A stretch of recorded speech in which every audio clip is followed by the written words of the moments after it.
Hello, everybody. Welcome back to Beyond the Box. I was doing it again, Steve. I was in the back listening to the music. Yeah, I was doing a little jig. Yeah. Steve-O back there cutting a rug. Cut a curtain. That's it. Cutting a curtain. There you go. Well, we are a little behind because I was waiting for Susie to hurry up and jump on because she was busy again. And I talked to her 15 minutes before the show was going to start. And she said, I'm getting in the shower. Hi, Tina. Everybody behave yourself. My landlord's on here.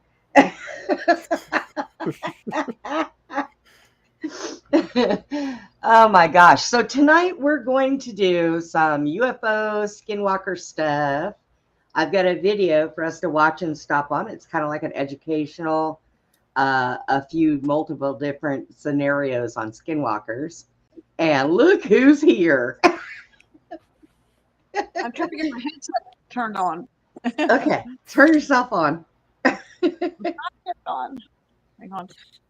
Okay. So I didn't think about this till after I used it. I got this waterproof, smudge-proof eyeliner. Because you know how my allergy is, my eyes are always leaking. And usually by the end of the night, my eyeliner is gone. Okay? Well, not now. But then I thought about it. How am I going to get this off? So I'm going to have to find my makeup wipes. Yeah. Uh-oh. Yeah. So, Steve, how was your day? It was very good. Hmm. Productive day. Got 3 orders shipped out to the post office. Yay. I ran my Great Lakes Triangle That's deep dive. I started part 1 tonight. That's members only video for right now. So it's just more of an incentive to get people to support the channel Yeah. monetarily. I mean, I got so much free content up, but I got some exclusive stuff now for the paying members. All right. It'll keep going that way. I need to build it out. It's going to take time. It is what it is. Right. But I'm happy with it. And we did we had a really good Bermuda Triangle show last night too. Good. Been having a nice crowd there. Yeah. I did. Actually, I seen that. I think I was in there. Wasn't I in there? Yeah, I was in there. Yeah, you stopped by.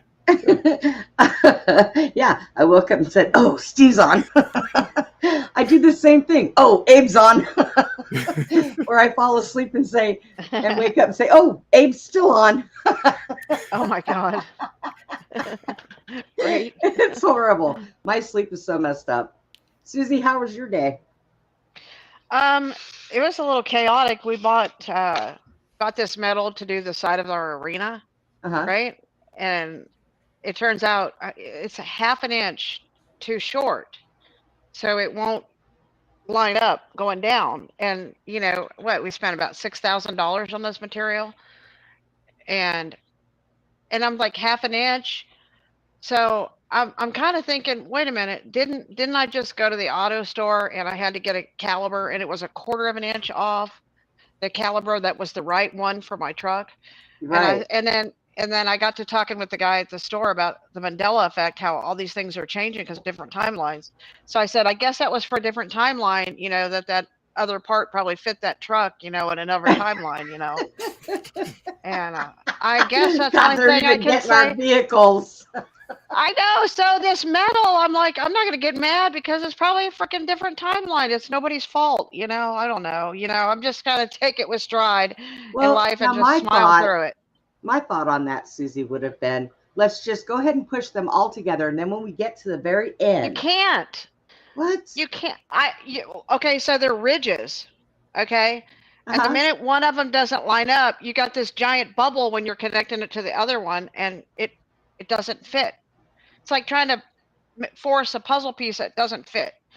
You're Well, going you to have got a more bubble. patience than I do, because I would have been, okay, forget this. We're using drywall. If the horse kicks it, we'll patch it.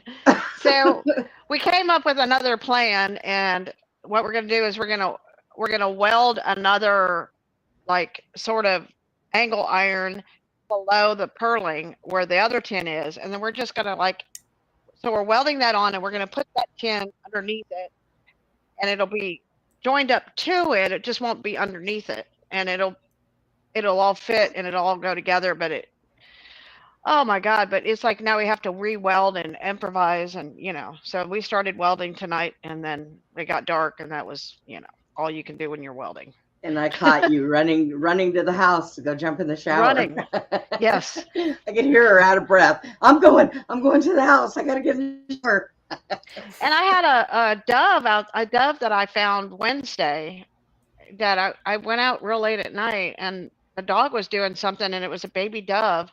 Oh. And the dog got a hold of it, and I got the dove, and then I brought it in, and then the poor dove, man, and then it flew into one of my mouse sticky things. Okay. Oh God. And I had to pull it off the sticky thing, and then but I had these mealworms, and I was feeding it that and giving it water, and I didn't put it in a cage because I wanted it to fly, because I think its wing was messed up or something. I don't know. So I had it for like 3 days, and it got loose, and it was flying around a little bit in here. So I figured it was ready to go outside, and then I couldn't find it. So I spent hours looking for it, and I found it was in my bathtub today. And I was like, if you can fly in my bathtub, you can go outside. So I took it out on the other side of the arena, put it in a cedar tree. And then I said, okay. And I put you in there. And then I'm like, you're going to be fine. And I left. And then when we went out this evening to work, the dove was over here by the arena. And I'm like, oh no, I don't want the dogs to get it. So I walked over and I picked up the dove, and I said, do I have to babysit you even in the wild? And then I took it to the water, and it drank the water. And then I put it over on the other side of the arena and on a perch, and then I watched it for a couple hours, and it was fine. So I'm like, okay, now you're gonna have to do this on your own, little dove. Dogs. Stay away from the dogs. Make sure you fly high, and be safe. God. Wow. So I was watching those videos that you sent me, Susie, and of course they're AI. Yeah. Steve said don't play them because no, I love AI. Steve, but, I'm gonna tell you right now, AI is my favorite. It is definitely my favorite. We know. I know. Yeah. The algorithm knows too. But here's the thing. I love AI. I love AI because a lot of times they have researched things so well, and they put things so well that a normal person couldn't be that fluent a lot of times in delivery. So I really appreciate a lot of the AI ability to do that. I could see. You got to watch AI. Yeah. Have you guys seen on Facebook? You scroll down, it says, "Download your AI boyfriend." I was like, "What?" Well, I don't think I care for that part of it, but. And it shows a picture of like this really sexy, good-looking guy saying, "Hello, sweetheart. How was your day?" And it's like, yeah, okay, whatever. You just keep going. I'm not going to give it that much credit. Come on. How was my day? Well, you didn't work and pay the bills, AI. So I'm done with you. Yeah, can you go get a job and pay the bills? And I'll send you to work, and you can labor for me, and we'll be good. We'll be best friends. So let me tell you what happened on TikTok. So I get a message on my TikTok, right? Okay. And this guy says, "Hey, can I ask you a question?" I said, "Uh-oh. Sure, go ahead."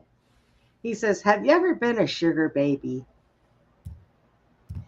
And my answer to him was, yes. And my answer to him was this: "Well, I'm a sweet person. Of course I'm a sugar baby." I said, "Would you like to explain to me what you mean?" He says, "Well, I'm afraid I wouldn't want to know." no, I'm curiosity killed the cat over here. So I got you. He tells me, he says, "Well, basically what this is I'm a lonely person. So if I talk to you online and you make me laugh and you keep me happy, then in return, I'll pay your bills for you." So my first question to him is this. That's simple. What is so wrong with you that you have to pay people to talk to you? Yeah. What does he look What do you look like, Quasimodo? I mean, what's the problem here? He says, no. I don't pay you to be my friend. I Oh. just pay your bills for you. I'm like, oh, so you want my information so you can pay my bills? There you go. What's your bank account? Yeah, I said, I'm so glad you caught that. I said, so here's something else that I'm going to say to you. Not only am I not a sugar baby, but I am not stupid. Just, PayPal me and I'll take care of my own bills. Thank you. Yeah, PayPal me. Hey, pal, just pay me. My bills come to $2,500 a month. Every month I want that, and I will make you laugh. On the first of the month. Thank you. All right. I'm like, oh my gosh. And if that don't make you laugh, then I can't make you laugh, buddy. That doesn't work for me, Victoria, because I'm not monetized, so I'm not set up for super chat. So, and I don't know if I'm ever going to be, even if I have enough to be monetized. Because you can ask for donations to be sent through like Cash App or Venmo. No. Although I haven't done that. So. Yeah. But I mean, it was just hilarious because I'm over here thinking to myself, well, this guy thinks I'm stupid. I'm naive. I'm going to turn around and give him all of my information so he can pay my bills. I don't think so. And then once you give your password to your bank account, then it's gone, right? Yeah, no kidding. God, I'm not Susie, ever falling There's some for good that. scamming manipulators out there. That is for sure. I have a thing I want you to try, Susie. Could you can you disconnect and then reconnect your earpiece? Because there's a little clipping going on with your audio, and I want to see if that clears it up. It's when she turns her head. Turn it off and turn it on. Yeah, just see if a reset would help with that. It's not too big of a deal, but it'd be nice to clear it up. She ordered a new one, so she's waiting for her new one to get there. Is it better? So, all right. Go ahead. No, it does. It sounds like it's the same. It only happens every now and then. So one's on the way. You got a new one showing up? Yeah. Yeah, I ordered a new one. Yeah. Because the ones that she has, she told me the other day, they're ancient. Just waiting on it. I don't know how ancient. Yeah, these are old, so I need some new ones. Yeah, I just got mine. Around for a they few don't. Years. Yeah, mine don't last for a while, and they're those big metal. They're metal ones, and they don't last for a while. I'm gonna be really pissed. Now they do come disconnected from the wire every once in a while and roll around on the floor, and then I have to go bending down looking for it and hoping I don't fall out of my chair. But but I use my little claw thing that has a magnet on the end of it, so when I touch it, it just sucks it up, and I just, it's fairly easy. So let's see who we got tonight. We got Jason, and of course Randy, Victoria, and Brent's out there. Randy, Brent, yeah, Monica. Hi, Monica. I see. And of course my manager, everybody. Tina. Randy. Yeah. Victoria. Yeah. And Tina? and we're early. That's Steve's my landlord. In there. Hi, Steve.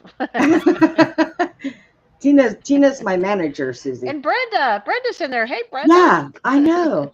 Wait a minute. You all remember that one show? Hang on a second. I got this. Hang on. There we go. Magic Mirror. No.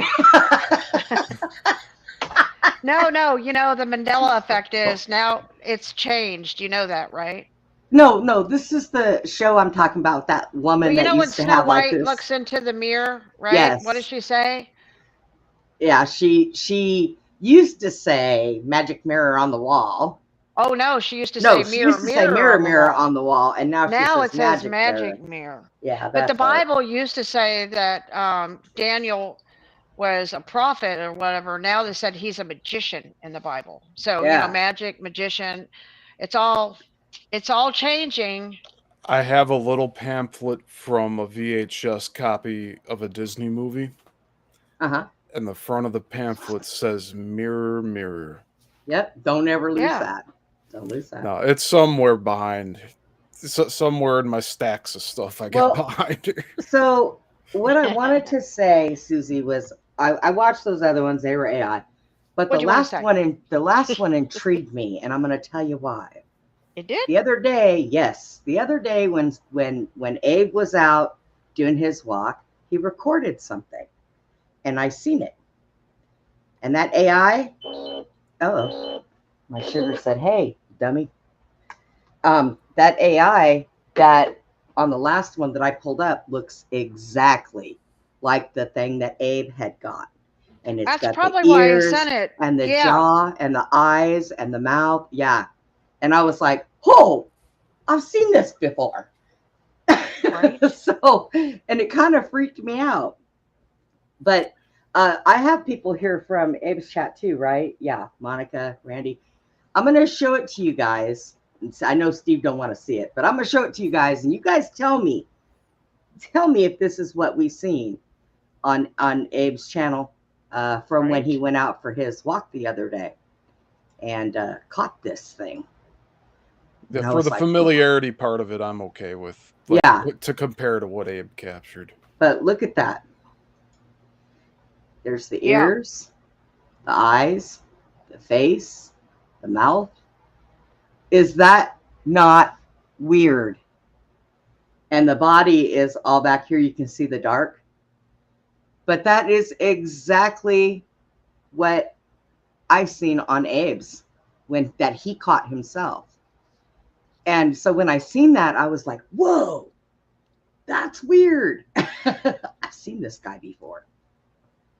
So I've got a video that starts with people trying to figure out exactly where the skinwalker, what it came from. You know, some people say that it's magic. Some people say, yeah, Monica, did that not look like that one from Abe's? If it was magic that was brought around, who was it that did it? If it's UFO alien in nature. So there's some scenarios on this video that we're going to go through, and then you guys tell me what you think that it is. So it's kind of cool. So let me go ahead and start. Bring this up. Well, maybe. There we go. Maybe. Well, maybe, baby. All right. We'll make it bigger so everybody can see it. All right. Well, I think we need to hear it. What do I do with the volume? Okay, yeah. Brenda. Yeah, pause it. Just pause it real quick. Rewind. Rewind. And on the bottom. There it is. Right, I see it now. God, I'm blind. Bingo. Okay, here we go. In Navajo mythology, skinwalkers are murderous, shape-shifting creatures who gain supernatural powers by sacrificing the lives of their closest relatives. But ask a Navajo person about them and they'll turn white, deny their existence, and walk away from you like they've just seen a ghost. According to the Navajo, you must never speak about skinwalkers, say their name out loud, or even think about them. Those who have dared have come back with horrific tales. Well, all I can say on that note is we screwed up already. Okay, here we go.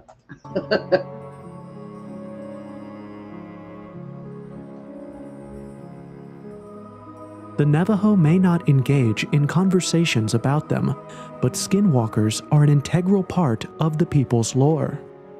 In fact, the native people of Navajo insist that legends of skinwalkers are neither myths nor scary stories used to get children in line. These creatures are real to the Navajo people. But perhaps what is most perplexing, and at the same time utterly terrifying about skinwalkers, is the irrationality behind their existence. Skinwalkers did not become who they were by accident. Quite the opposite. They chose to be the ugly, oozing, beast-like creatures that they are. According to native lore, skinwalkers used to be medicine men and healers until they acquired a taste for evil and turned over to the dark side. Or more specifically, the witchery way. As one might expect, the requirements for extraordinary people are steep. especially when they come from the dark side. For skinwalkers, initiation rituals involved necrophilia, the murder of a loved one, grave robberies, and cannibalism. The promise, however, was that anyone daring enough to fulfill all these requirements would be rewarded with supernatural abilities, including shapeshifting, indestructibility, and necromancy. For some, that's an offer you don't refuse, so they accepted the terms and became skinwalkers, wielding great power and causing great harm. People come to us and yes, we got videos. We got commercials with this shit. Okay. I know. I know. I pay for so much. I get sick and tired of it. I don't want to pay for YouTube too. So Jason asked the question if he can link a possible Skinwalker video. Jason, can you send things to Steve? Yeah. Email it. Yeah, send it to Steve, and then he can pull it up. Okay. All right. Let's go back to this now that the commercial is over, because I get so tired of that crap. They do it on purpose. Even yeah. YouTube Premium, they still have ads on it now. Yeah. It was supposed to be you pay to not have ads. Yeah. Right. That's why I don't do it, because they both have ads. So what difference does it make? Okay, here we go. Now, that's one legend of the Skinwalkers. There are a couple of other legends surrounding these mystery creatures, each one more intriguing than the next.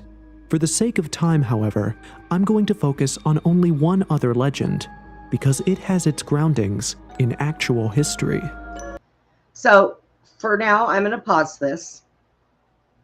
So, do you guys think that the Skinwalkers originated from Native Americans? And what purpose do you think they would have done it for?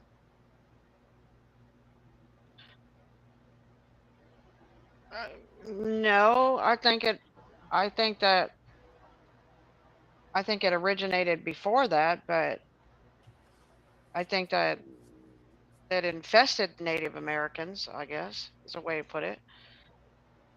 Well, there's more to this with the natives, and it's kind of interesting what they came up with. But I will go ahead and play some more of this. God, those things are so weird looking. In the 19th century, while the transatlantic slave trade was going on, another less brutal but equally tragic slave trade was going on in the Southwest. I'm talking about the Indian slave trade. From about 1829 to 1862, Native Americans were sold and traded for horses in New Mexico and California using the newly constructed Santa Fe Trail, which connected the eastern part of the U.S. with New Mexico. Now, two of the most prominent actors in this slave trade were the Utes and the Navajo. Both tribes would sell members of the other tribe as slaves in exchange for horses and supplies.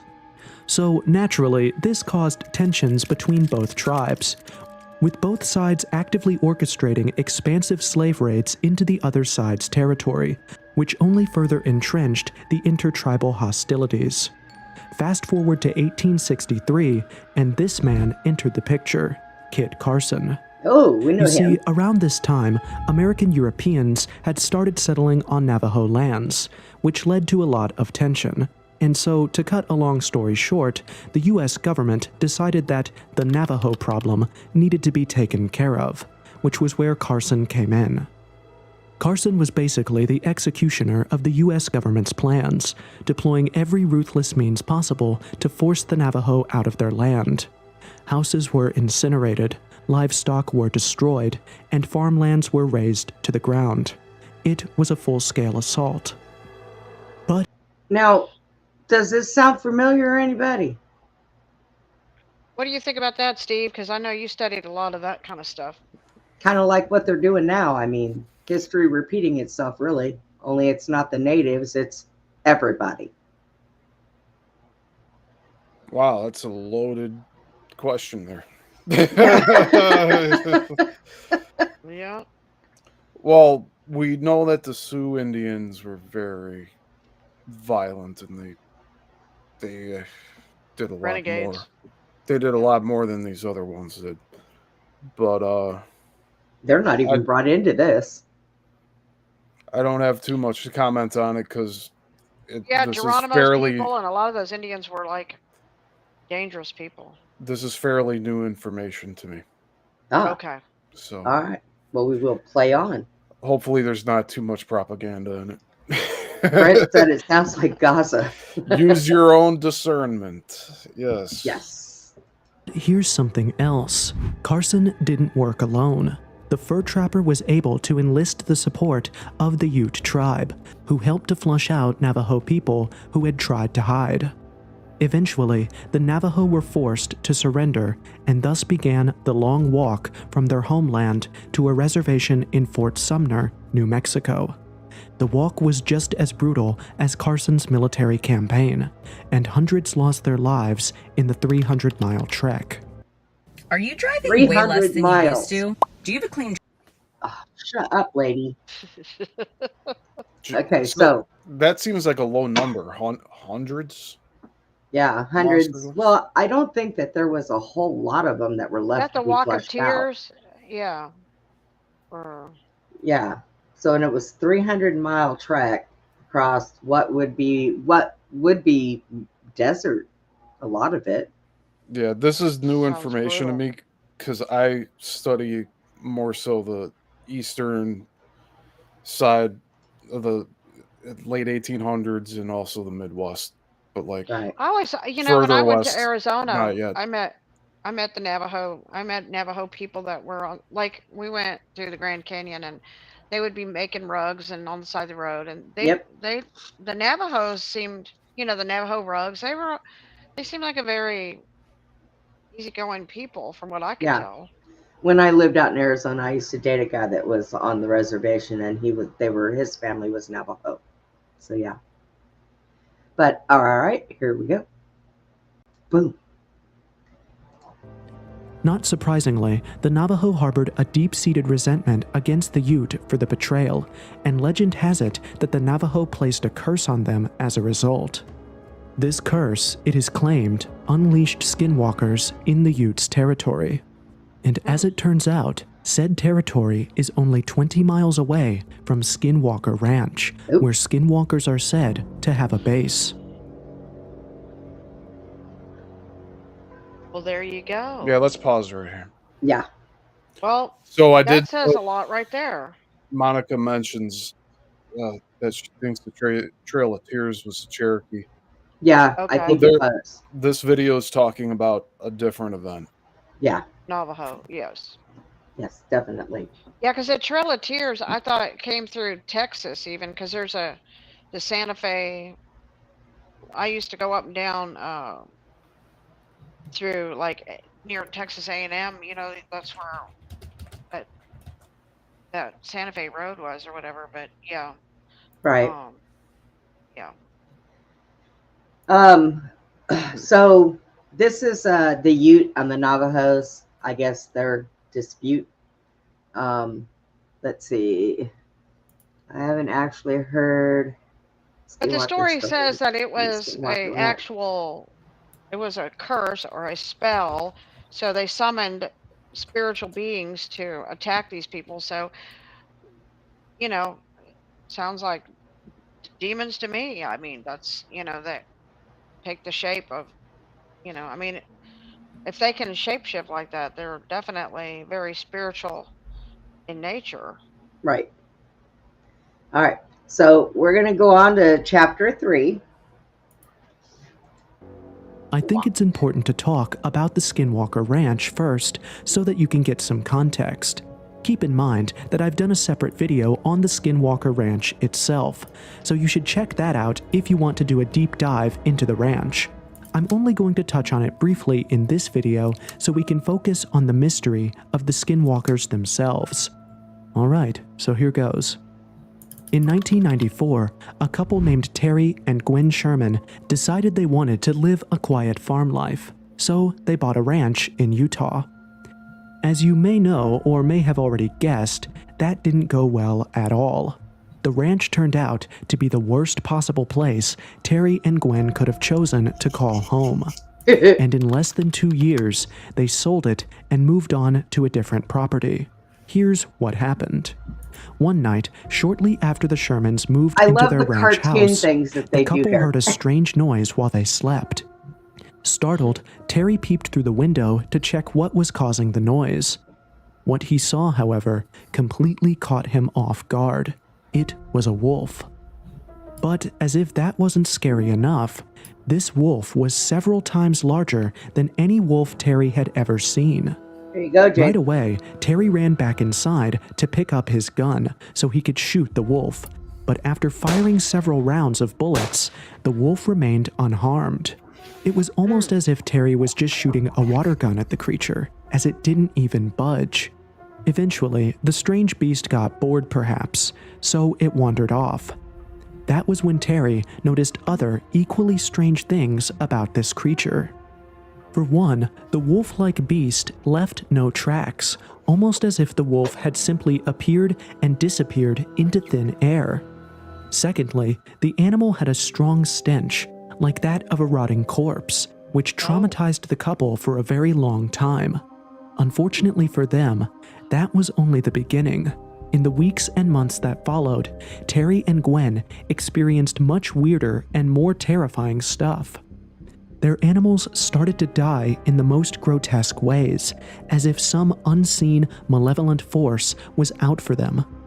Dogs were incinerated over the night. Cows were dismembered. But this wasn't just your average wild animal attack. The mutilations showed surgical precision, suggesting that something with an intelligent mind was at work here. If Skinwalker Ranch was the only known account of skinwalker activity to exist, it could have been much easier to explain away these mysterious creatures. However, as it turns out, this is far from the case. There are many who have narrated similarly terrifying experiences.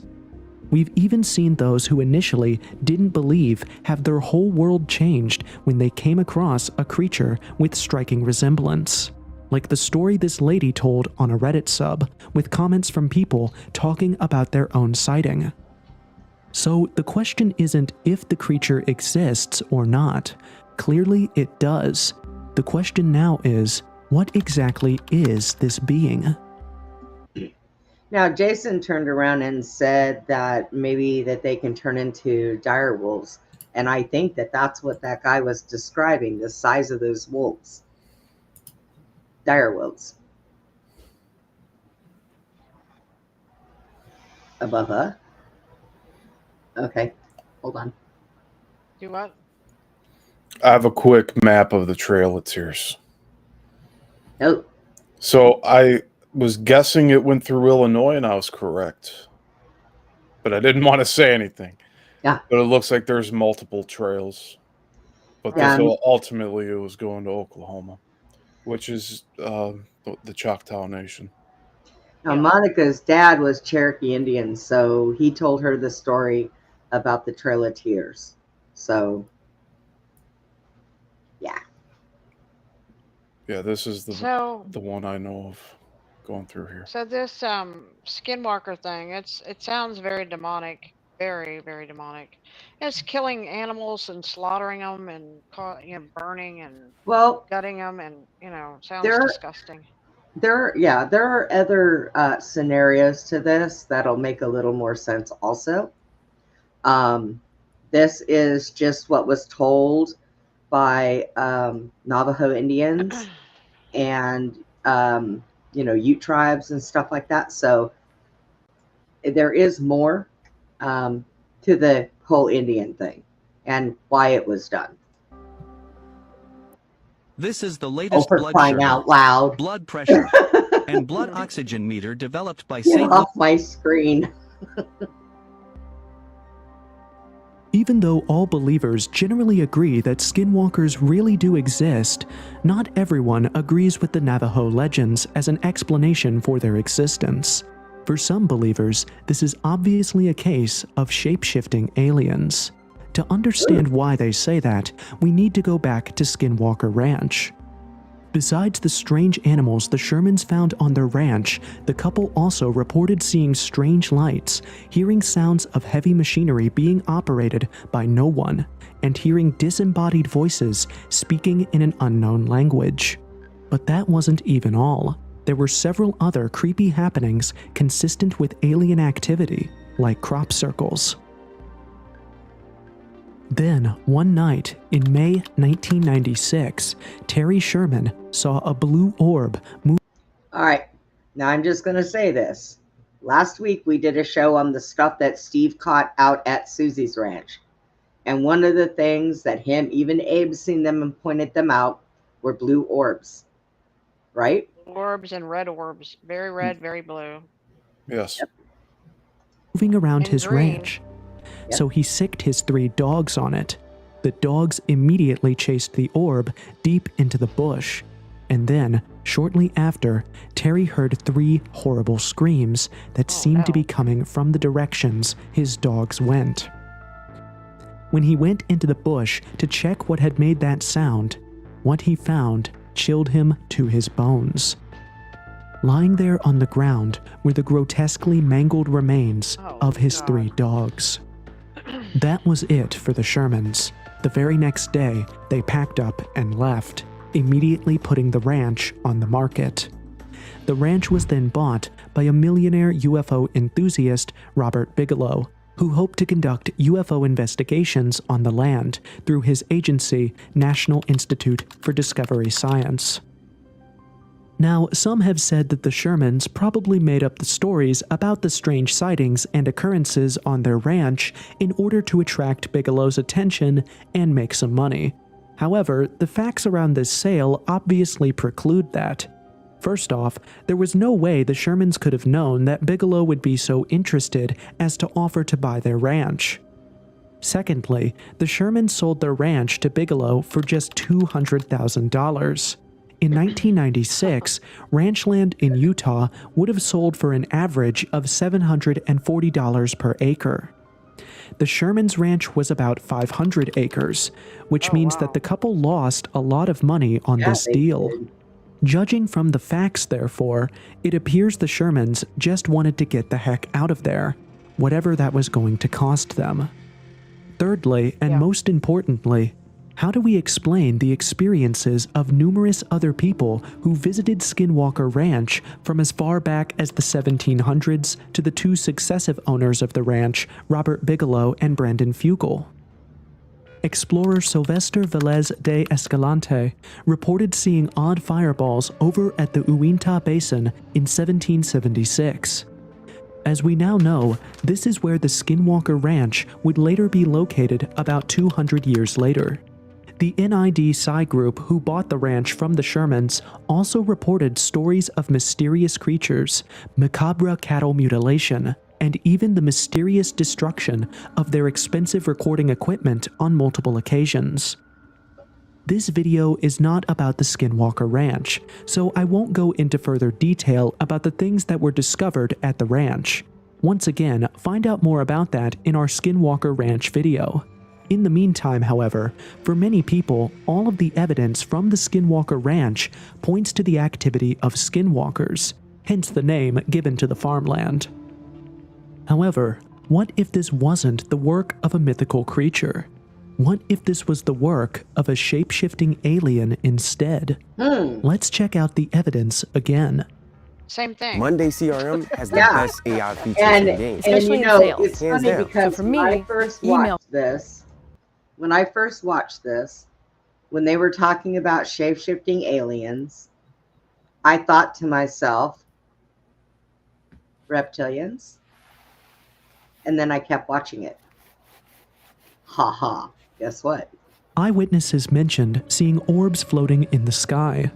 There were also mentions of strange lights, sounds of heavy machinery, crop circles, and spontaneous failure of electronic gadgets. Hey, can you pause that? Even if you aren't Yes. See that crop circle? Think of that as like, you know, when you have an apple or an orange and you cut it and then you look at it. That's what we're looking at, is a cross section of energy for the crop circle. So those are actually probably spheres within spheres. You know, I know that when they did a thing, I watched a thing on crop circles before, and they had people down there trying to replicate them and how they were doing it, which was fine if they came up with downing one circle. But to do this precision right here, what would that take? That would take, I think, a lot more than just, you know, somebody out there with a board and a rope and flattening down crops. You know what I mean? Yeah, it's an energy field is what it is.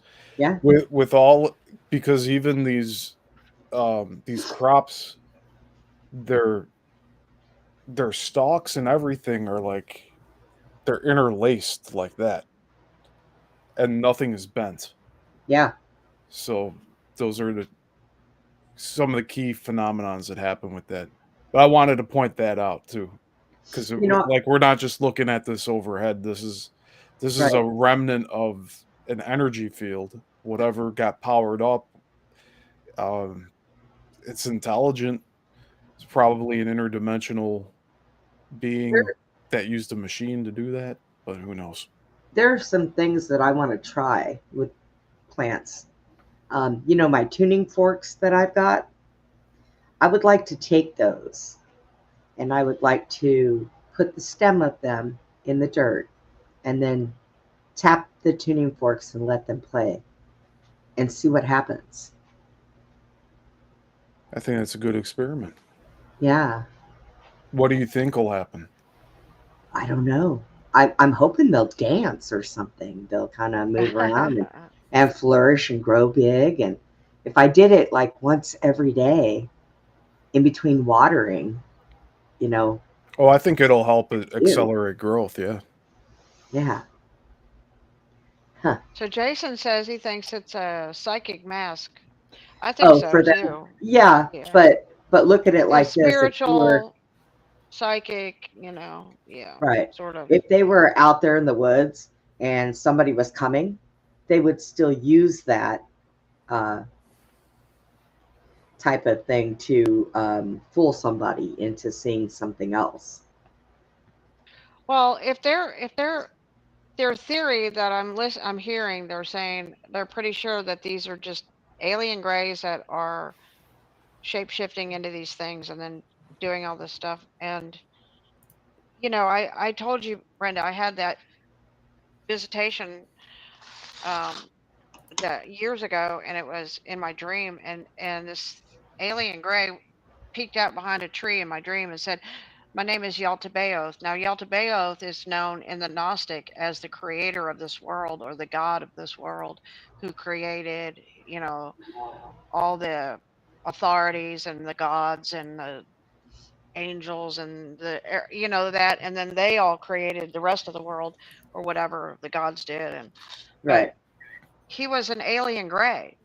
So that's what we're leading this into. And because you wanted to talk about the skinwalkers, and then I wanted to say that I think that the world is being run by alien grays, the whole world. Right. And then they're the ones that are, you know, most likely from these people's assessment we're watching, they've concluded kind of that it has to be alien grays that are doing all of this, and then coming off as skinwalkers or demonic forces or demons, or, you know, they're operating all of this, you know, in some way, shape, or form, right?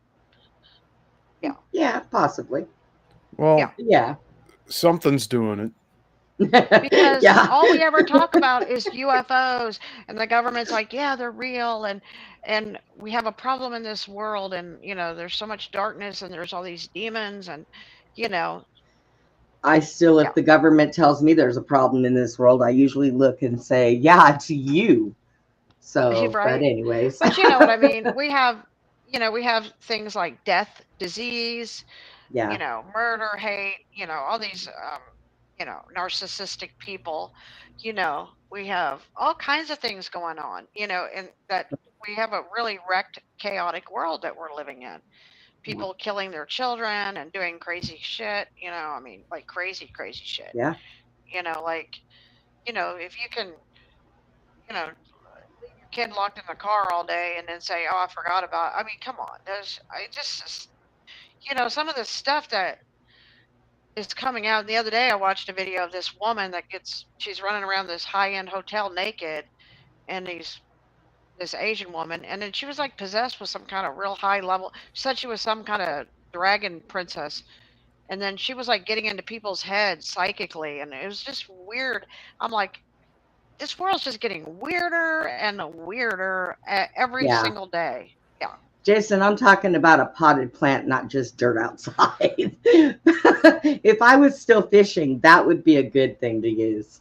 All right, let's see. An avid member of the UFO community, you probably already know that these signs are consistent with alien activity. But there's one more thing that further proves the theory that skinwalkers are probably just aliens. I'm talking about the suspicious activity of the U.S. government following the investigation of Skinwalker Ranch. Who knew? After spending millions in taxpayer money investigating Skinwalker Ranch, the government came to the conclusion that there was nothing otherworldly going on there. Pretty cut and dry, right? Shall we call their bullshit? That guy was sleeping under a rock. Yeah. Right? Throw him in Guantanamo for Yep. lying to the public. There you go. I'm down. But then, a few years later, a private citizen tried to got hit in request the head by files an on the alien. case from the police and the CIA using the Freedom of Information Act. Weirdly, however, the request was denied. According to the official report from Langley, the CIA said it could neither confirm nor deny the existence or non-existence of records responsive to said person's request. That's very odd for an investigator. But So the highlighted portion. yeah. They can neither confirm nor deny. That's your Usually favorite means saying. that usually means that They're guilty. they're not denying it. Right. That's Yeah. They're ultimately not going to what come it out and is. say it, but they're not going to deny it. That's right. Basically. They don't We're wanna gonna get say caught lying. we're gonna say it exists, but we have to go in a roundabout way of doing so, and that's Yeah. the response they use. I know. Isn't that horrible? That allegedly turned up nothing, which means that the US government obviously knows more than it is letting on. Liars! Perhaps a race of aliens is part of it? Well, there. it definitely feels like it. I know that guy. The only question now is, where does this shape-shifting human-beast hybrid creature fit in this alien theory? Do shape-shifting aliens even exist? Well, if you couldn't already tell, the answer is yes. You know, I thought about trying this game. It's doing its job on you, Brenda. I get bored sometimes at night. Selling you on their product. I'm not paying for it, doggone it. Oh, gosh. August 2021, an unknown UFO enthusiast uploaded a bizarre video to his channel. The video has since been taken down from YouTube, but according to news reports that reported the sighting, in the video, you could see a shape-shifting object that looked a lot like a biological entity, and said entity was hovering in the atmosphere at about 10,000 to 30,000 feet. As you can see from the images, this is definitely not a bird. It's not the wing of a plane or the reflection of the sun either. It's The shape Superman. simply doesn't fit. And again, Hey, So- you know what that reminds me of? What? The ley lines map logo. Oh, yeah. But if you look in this, you can see a head. You can see a body, arms, legs. And then it's got this bright thing in front of it. And then apparently it goes over to doing this. I don't know. Yeah. Almost got you too, huh, Jason? there's the shape-shifting. Reflections do not shape-shift, nor do airplane wings. Many skeptics have tried to deny that this is likely an alien or a UFO, but they've also... You know, Steve, in those things that you captured, where it showed the things that look like they have the wings and then the body. Yeah. That looks almost just like what you captured, only that's longer. Yeah, go back a few seconds. Let's see that again. Oh, well, I had it. Yeah. But it's up, but still. So we were trying to figure out what was in those orbs that you were seeing, and there was figures like that in those orbs, but they were sideways, of course. Mm-hmm. Are they trying to shapeshift while they're up there and you're recording them? Yeah. Is that what they're doing? I've concluded that all stars are ships, starships, every one of them. Every one. They're all UFOs and they're all manned by aliens. Yep, every one of them. And our government knows all about it. Yep. And they keep lying to us. Yep. Assholes. Yep.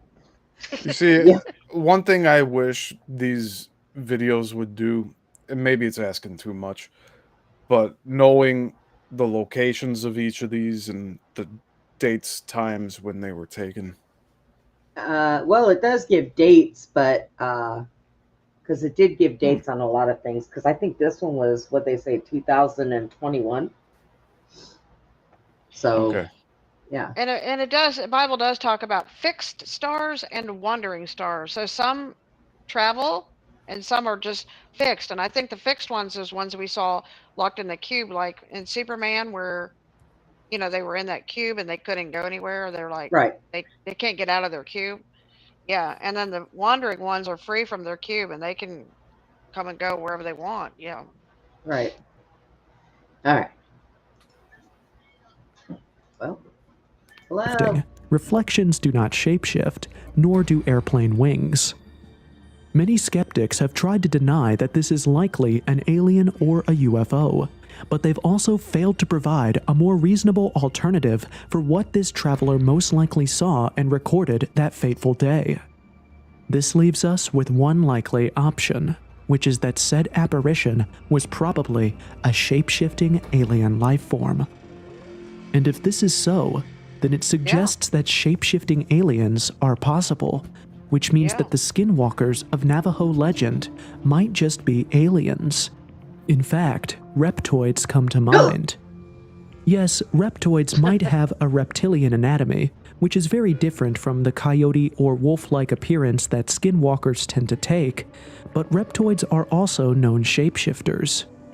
Not only that, but in UFO lore, this particular race of aliens is known to always have malevolent intentions. They are power-hungry and highly manipulative, which perfectly matches what we know about skinwalkers. So is this it? Are skinwalkers shape-shifting aliens? Well, there's one more theory we need to look at. Don't settle for less. Here's what others are doing to fix missing and broken teeth. The company everyone has been raving about is called Nuvia. Okay, so let's reflect on it. Yeah. Okay. Yeah, let's. So, I think that they are correct. I think Susie's correct. I think that they could possibly be shape-shifting aliens. Yeah. I mean, look, that ranch that's out there sat for decades with nobody on it. The woman that was there, somebody had said in the comments that the people that originally bought it, they bought it to protect and had price cows and, protect them and everything else. So if these were prize cows, I don't really think the aliens would have cared. People would have stole them to sell them. Okay. They wouldn't have mutilated them. There's one theory. That's demonic. Yeah. So we also know that in every field, when they find certain animals, whether they're sheep, goats, cows, pigs, whatever. I don't really see too much on horses. I wonder if there's a reason for that. But they're usually they're drained of their blood.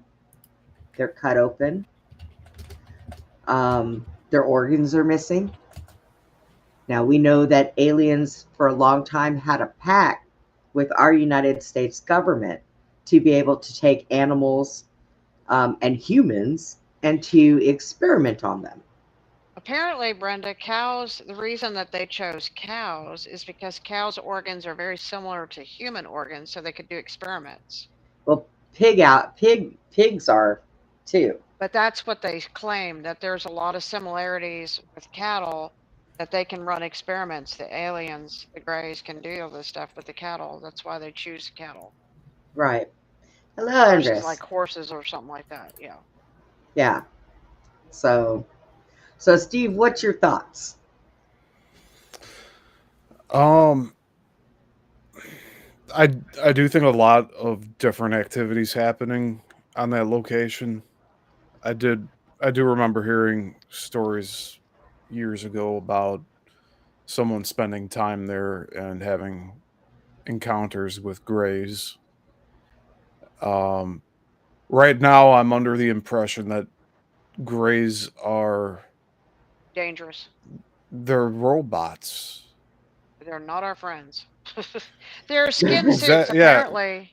Are they AI from the future? It's a the body itself is it's like automatons. It's robotic, but it's what they choose to live in because they can live physically in a alien gray body longer than any other body out there.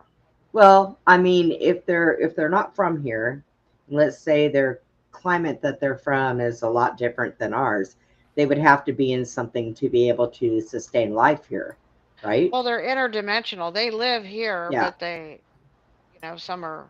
Okay, so it's cleaner where it's cleaner where they're from than here. They, they poison us here, so that they're not taking it back there, or they can't live like that with the poison that we have in the air all over the place here. Yeah, I think they can. Well, no, I just think that they're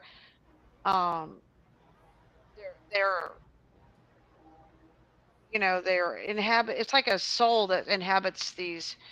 Do you remember? Did you ever read that report from Area 51 where Ariel, who was like the lead alien gray, got captured and they had this big interview? Okay, so and then they were going to try to like freeze his body and extract a soul, but he left the body before they could do that. And he said, I'll just get me another alien gray body to live in, but I can live in this body for hundreds and hundreds and hundreds of years without, you know what I mean? It's like a bodysuit, for these beings, Yeah. They're of a different level than we are, so that's why it's hard for us to comprehend. Well, yeah, they're humans. Different frequencies. They're different than we are. Jason, Jason said he just watched the new War of the Worlds. I didn't know they made a new one. Oh. There's the Tom Cruise one. Is that the one he's talking about? So he said this one has Ice Cube in it. Ice Cube? Oh. Ice Tea? Oh, they made another one. Ice Tea. Two very different people. Yeah. Tom Cruise, yeah. Two very different refreshments. Okay. Did you like it, Jason? Did you like it? Yeah. Was it any good, Jason? Should we bother? Because I'll tell you what. Is it worth seeing? Yeah. They redid Snow White, right? And it's nothing like the original that came out. Had nothing to do with it. And a lot of people that went to see it, they lost a lot of money on that movie because people did not like it. They were like, this sucked. And I'm like, well, I'm not going to go see it. So, but all right, here we go.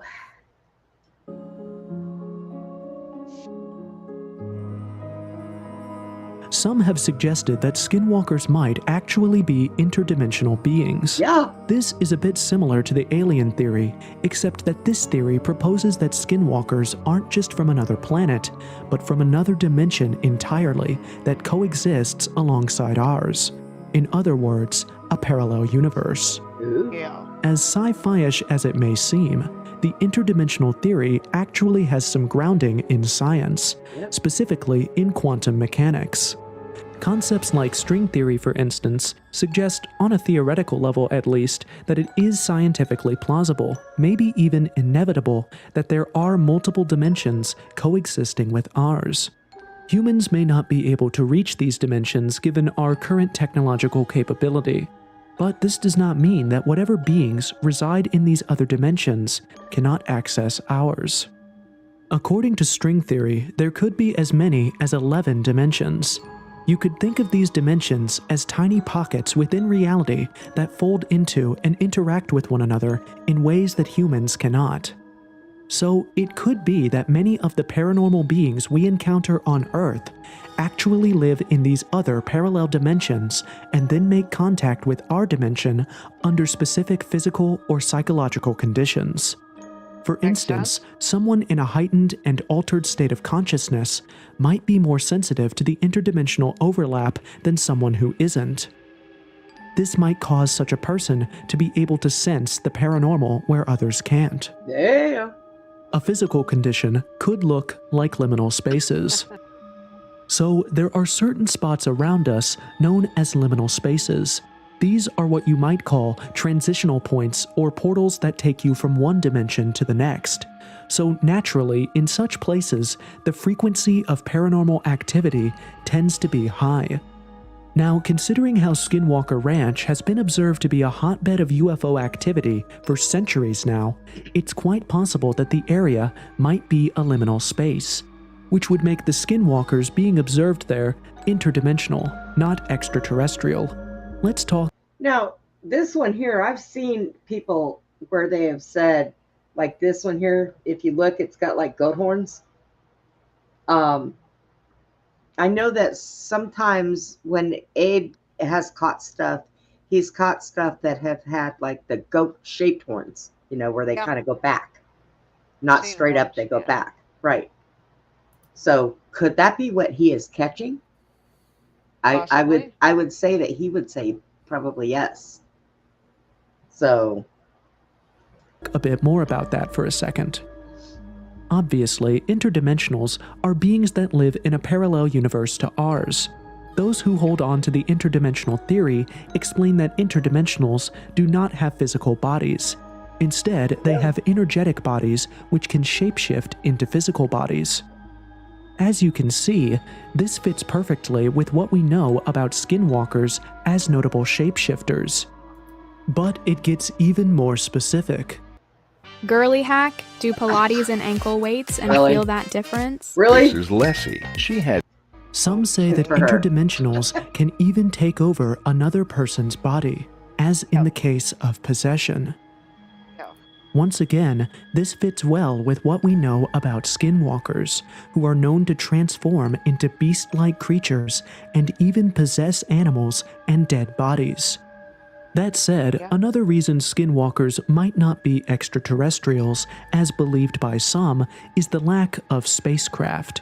Neither in the Skinwalker Ranch nor in any other place where people have encountered skinwalkers have we seen spacecraft or debris of spacecraft. This makes sense if skinwalkers are interdimensional, since they may not necessarily need any craft to move between realities. Think about ghosts and demons, for instance. These beings live in separate dimensions and make regular appearances in our reality without the need for a spacecraft. So this is very likely the case with skinwalkers as well. Now you could say that there's no such things as interdimensional beings, but that may be a hasty conclusion, considering that around 95% of the universe is invisible and unobservable. Yeah. That is, what we do not know about the universe is actually the majority of what exists in the universe. And what we do know is just a tiny fragment. This leaves the possibility open for the existence of multiple dimensions and therefore interdimensional beings, just like string theory suggests. But even more specifically, there's a lot of work currently going on in the field of reincarnation, especially at the University of Virginia. Considering that reincarnation has to do with the migration of the non-physical essence of a person back into the physical universe, we could classify it as part of interdimensional studies. This would mean that even science is considering cases involving alternate dimensions serious enough to warrant further studies. All of this considered, I think we have sufficient grounds to assume that skinwalkers might actually be interdimensional beings. Skeptics, on the other hand, have a wildly different explanation for the existence of skinwalkers. It's not as fun as the theories we've looked at so far, but it is definitely grounded and worth considering. So, what's the less sensational explanation for the existence of skinwalkers? Well, you're about to find out. So, anything you guys want to recap on before we get into chapter 6? It seemed that they really were spot on with the 11 dimensions thing. It was nice seeing that on here. Yeah. I mean, I agree. Yeah. We get into the reincarnation stuff, but it's pretty interesting how they make my mind wander. Well, what's interesting about it is the way that they described it is true. You know, what they're saying is true. Fits it perfectly. Interdimensional? Yep. Yeah. All right. Makes sense. Hi, it makes sense. It makes sense, you know. Right. When talking about the legend of the skinwalkers, there is one aspect of the conversation that many often leave out. Everyone knows about the Salem witch hunt of the 1800s by now, but there's another lesser-known cultural phenomenon that also happened in that century. It's called the Navajo Witch Purge, and it happened in 1878. So, in 1864, the Navajo were forcefully removed from their land and marched to Fort Sumner. But 4 years later, they were allowed to return to their ancestral homeland after signing a treaty with the United States government. Now, while the Navajo were still at Fort Sumner, they went through a lot. Their numbers reduced drastically as a result of a myriad of misfortunes. Crops were failing, the water in the area was bad, leading to all kinds of sicknesses, and people were dying off due to hostile conditions. To sum it all up, it was horrific, and the Navajo people began to believe that their gods had deserted them. It is said that during this time of hardship, many of the Navajo people took up the art of shape-shifting in order to escape the terrible conditions in which they were living. Unfortunately, this attempt to save their lives would become the very reason for their execution years later. After the Navajo people returned to their land in 1868, things got better for the tribe. However, the trauma from their displacement was still ever present, and the Navajo people continued to blame witches for the years of horror they had to endure at Fort Sumner. Then, one day, someone found some witch artifacts wrapped in a copy of the 1868 treaty, and all hell was let loose. Accusations of witchcraft started flying around, leading to the infamous Navajo Witch Purge of 1878, in which 40 suspected Navajo witches were killed to restore peace and harmony to the tribe. Now, that's the way the legend goes. However, some stories tell the story differently. For one, they do not mention any shape-shifting by any Navajo tribe member during their stay at Fort Sumner. Instead, they describe the 1878 witch purge as the product of jealousy, envy, and distrust between members of different factions within the Navajo tribe. According to these sources, the 1868 treaty might have allowed the Navajo people to return to their homeland, but it also led to a lot of internal conflict. I dare you to let me build you a completely free e-commerce store, preloaded with... On On one hand, there were those who tried to work with the US government to maintain order. On the other hand, there were those who felt that government interference was excessive and wanted to fight to allow the Navajo to return to their old way of life. Hastin Biwasi was the leader of this group, and it was he and his rebel group who buried the 1868 treaty, which they regarded as the symbol of widespread suffering and hardship, in the body of a dead man. Where the witch artifacts found in the other legend came from is unclear, as Biwasi's group did not include anything of the sort when burying the treaty. Unfortunately, this action led to allegations of witchcraft, and Biwasi was accused of casting spells on people and burying people's belongings in order to cause sickness and misfortune. Thus, Biwasi and his group became the scapegoat onto whom the community projected their collective fears and frustrations. The traumatized tribe labeled Biwasi a witch and proceeded to execute him as their laws demanded. Whichever version of the story you believe, the ultimate point is similar. Essentially, holders of this view believe that there are no such things as malevolent witches out for blood. They suggest that what likely happened was that the trauma of being displaced from their homeland and the catastrophe the Navajo experienced during their banishment caused a lot of fear in them. Not knowing how else to process these fears, therefore, the Navajo projected them outward onto a tangible entity, something they could understand and handle, and for them, that was witches. Blaming their misfortunes on witches made it easier for the Navajo people to make sense of a series of misfortunes that, up to that point, made no sense to them. It also made it easier for them to handle and process their trauma, hence the witch purge of 1878. This line of thought isn't left field at all, as even a basic grasp of psychology tells us that projection is one of the most common ways people deal with their trauma. Highly stressful experiences, like the one suffered by the Navajo, can leave a person feeling fearful or powerless. In such a case, Verywell Health says that projection may allow a person to separate themselves from the trauma. However, this may lead them to project intense emotions onto others. This seems to be what happened with the Navajo during the 1878 witch purge, which might also explain how the whole concept of skinwalkers came about in the first place: false accusation and trauma projection. So that's one explanation, but there is another explanation proposed by skeptics. So, I don't know. I'm laughing at Putin because every now and then when we're watching the video, I see my thing light up when I'm not making any noise, and that's when he'll snore real loud. Snore. Okay, so we have, I think this is the last one on this one. One is infrasound, which we're about to look into. Ooh, there we go.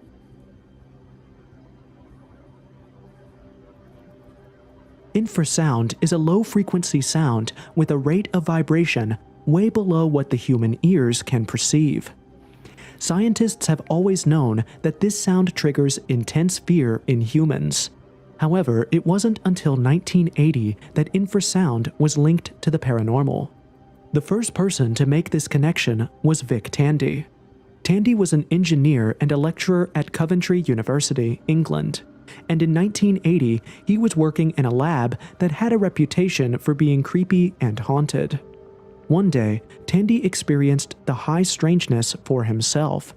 In his words, "I was sweating but cold, and the feeling of depression was noticeable. But there was also something else. It was as though something was in the room with me." According to Tandy, he saw a spirit emerge in his peripheral vision. But then, when he turned to face the spirit, it vanished. For a short while after his spooky experience, Tandy was convinced, along with everyone else, that the lab was haunted, until he found out the cause of his mysterious experience by accident. The following day, while polishing his sword, Tandy was also a fencer, by the way, the engineer noticed that the blade of his sword continued to vibrate even after he clamped it in a vise. From this, Tandy theorized that his lab probably had some infrasound in it. So he carried out some experiments and it turned out that he was right. In fact, the infrasound was highest right next to his desk where he saw the apparition, and it was coming from the newly installed extractor fan in the lab. To confirm his findings, Tandy went on to recreate his experience, and the findings were the same. Turns out, infrasound really could lead to false ghost sightings. So, could this be the case with skinwalkers? Were eyewitnesses simply experiencing the spooky effects of infrasound? Probably. However, just like the other skeptical explanations we've seen so far, certain aspects of skinwalker encounters remain unaccounted for. For example, how do we explain Sherman's mutilated cows or the dogs that wound up mangled after chasing a floating orb? If murderous, misfortune-causing, shape-shifting witches aren't real, if it was all just in the minds of the Navajo people and those who had these encounters, how come animals were winding up dead and crop circles were cropping up on farmlands? Unreal entities don't act in reality. So it's either these explanations don't cut it, or someone somewhere has misrepresented facts. Which leads me to my final theory. For senior women who keep going strong, discover lightweight, all-day comfort in your new wardrobe savior. His final theory. Yeah. Alright, so let's go back to the Skinwalker Ranch. After the Shermans sold to Robert Bigelow, Bigelow immediately set up shop, putting together a team to man the ranch round the clock and report any phenomena or sightings that happened on the farm. For 10 years, the research efforts continued. But according to Colm Kelleher, the molecular biologist Bigelow hired to oversee the research team, in all their time on Skinwalker Ranch, the team never found any tangible evidence of paranormal activity. Yes, they did find the occasional cattle mutilation and floating lights, but Kelleher did not consider these tangible enough evidence, and Brian Dunning, a popular UFO skeptic, agrees. In his opinion, the few cases of cattle mutilations observed were probably just cases of carcass predation, a situation where animals feed on the carcass of another dead animal. As for the lights, Dunning argues that they were likely just atmospheric lights. Yeah, another whatever. common part of the Skinwalker tale that is often over-sensationalized and outrightly misrepresented is the fact that the Shermans spent only about 30 months on the ranch. Yes, the Shermans only spent about 2 years on the ranch, but the popular narrative that the Shermans left the ranch in a hurry because of skinwalkers does not seem to be the case. For one, according to Dunning, the Shermans themselves never gave this as their reason for leaving their ranch. What had actually happened was that Robert Bigelow showed up on their doorstep one day, offering to buy their ranch. This was why they left the ranch after spending only 30 months on it. It wasn't because of skinwalkers as popular narratives claim, which calls into question all the claims of paranormal activity on the Skinwalker Ranch. On top of that, even some of the so-called Navajo legends surrounding skinwalkers are suspect. The claims of the Navajo cursing the Utes, for instance, doesn't seem to have any basis in history. Dunning's proposition, therefore, is that the evidence from history seems to suggest that skinwalkers, whatever they were no more than random Native Americans who dressed in animal hides and considered themselves to be witches. So they're doing that now? Now, that's possible, no doubt. But that being said, it still doesn't answer all the questions. For us to accept what skeptics say, there has to be undeniable proof of that. Because mind you, the CIA, FBI, and the police have once investigated the mutilation of animals in that area and more. Mysteriously, all of their efforts have always met a dead end. They don't know what animal kills like that with surgical precision, eats like that, behaves like that, and most times leaves without a footprint. And let's not forget the government intervention. Now, if it was a geological expedition, the government would say that, and Skinwalker Ranch might not have been included in this video. but the branch of government that was involved was a covert government office known to investigate UFOs or suspicious sightings. So, what gives? There's obviously more to all of this than meets the eye. Sure, the skeptics do have a point, but it's still not the holy grail of answers to the questions most of us have. And without proof, even skeptical arguments remain mere speculation at best. So, which of these theories seems like the most likely explanation? Well, that's up for you to decide.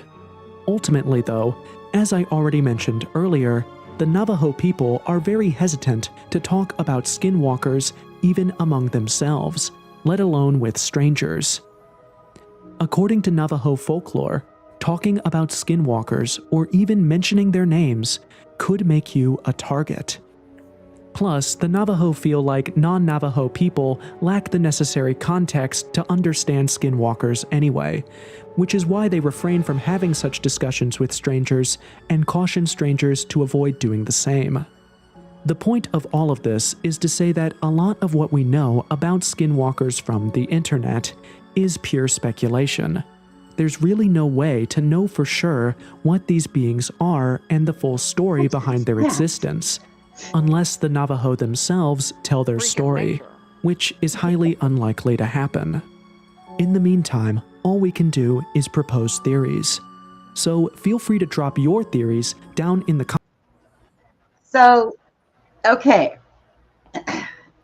That wraps that up. I vote for the interdimensional alien thing.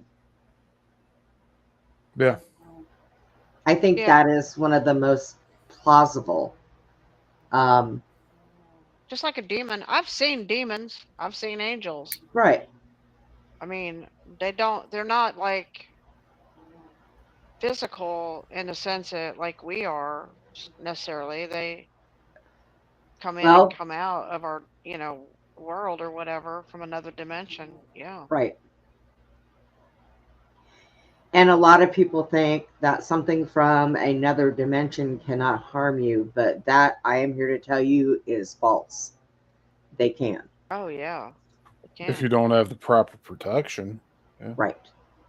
Well, it's just like, and we can go back to the Bible. I heard someone say the other day something about there are 9. They said there's like so many gifts that you can have.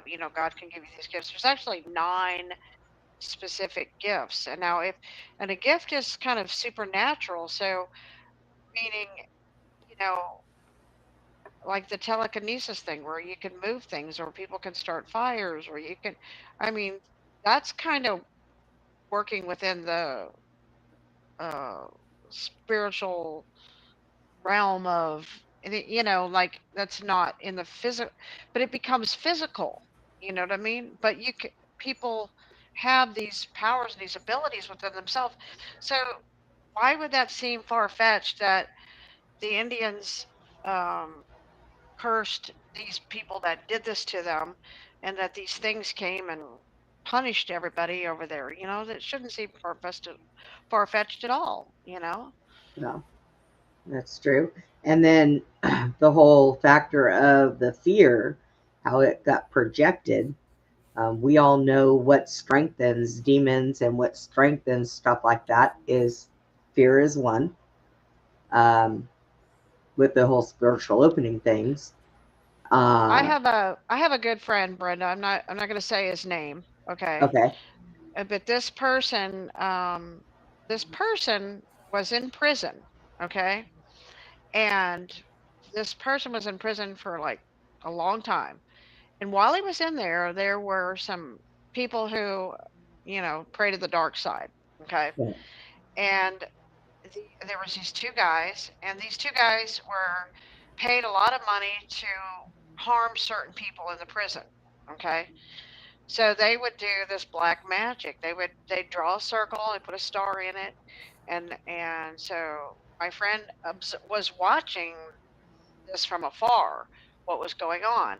And so they were standing in a circle and they did this thing, and this one particular guy that they were going to get paid a bunch of money to have him outed. They prayed, and that night nothing happened. They didn't have any success. So these guys came and they did this thing again the next night, and they called on this demon to go take care of this guy. Well, from what I heard, this guy was a Christian. Okay, so he had protection.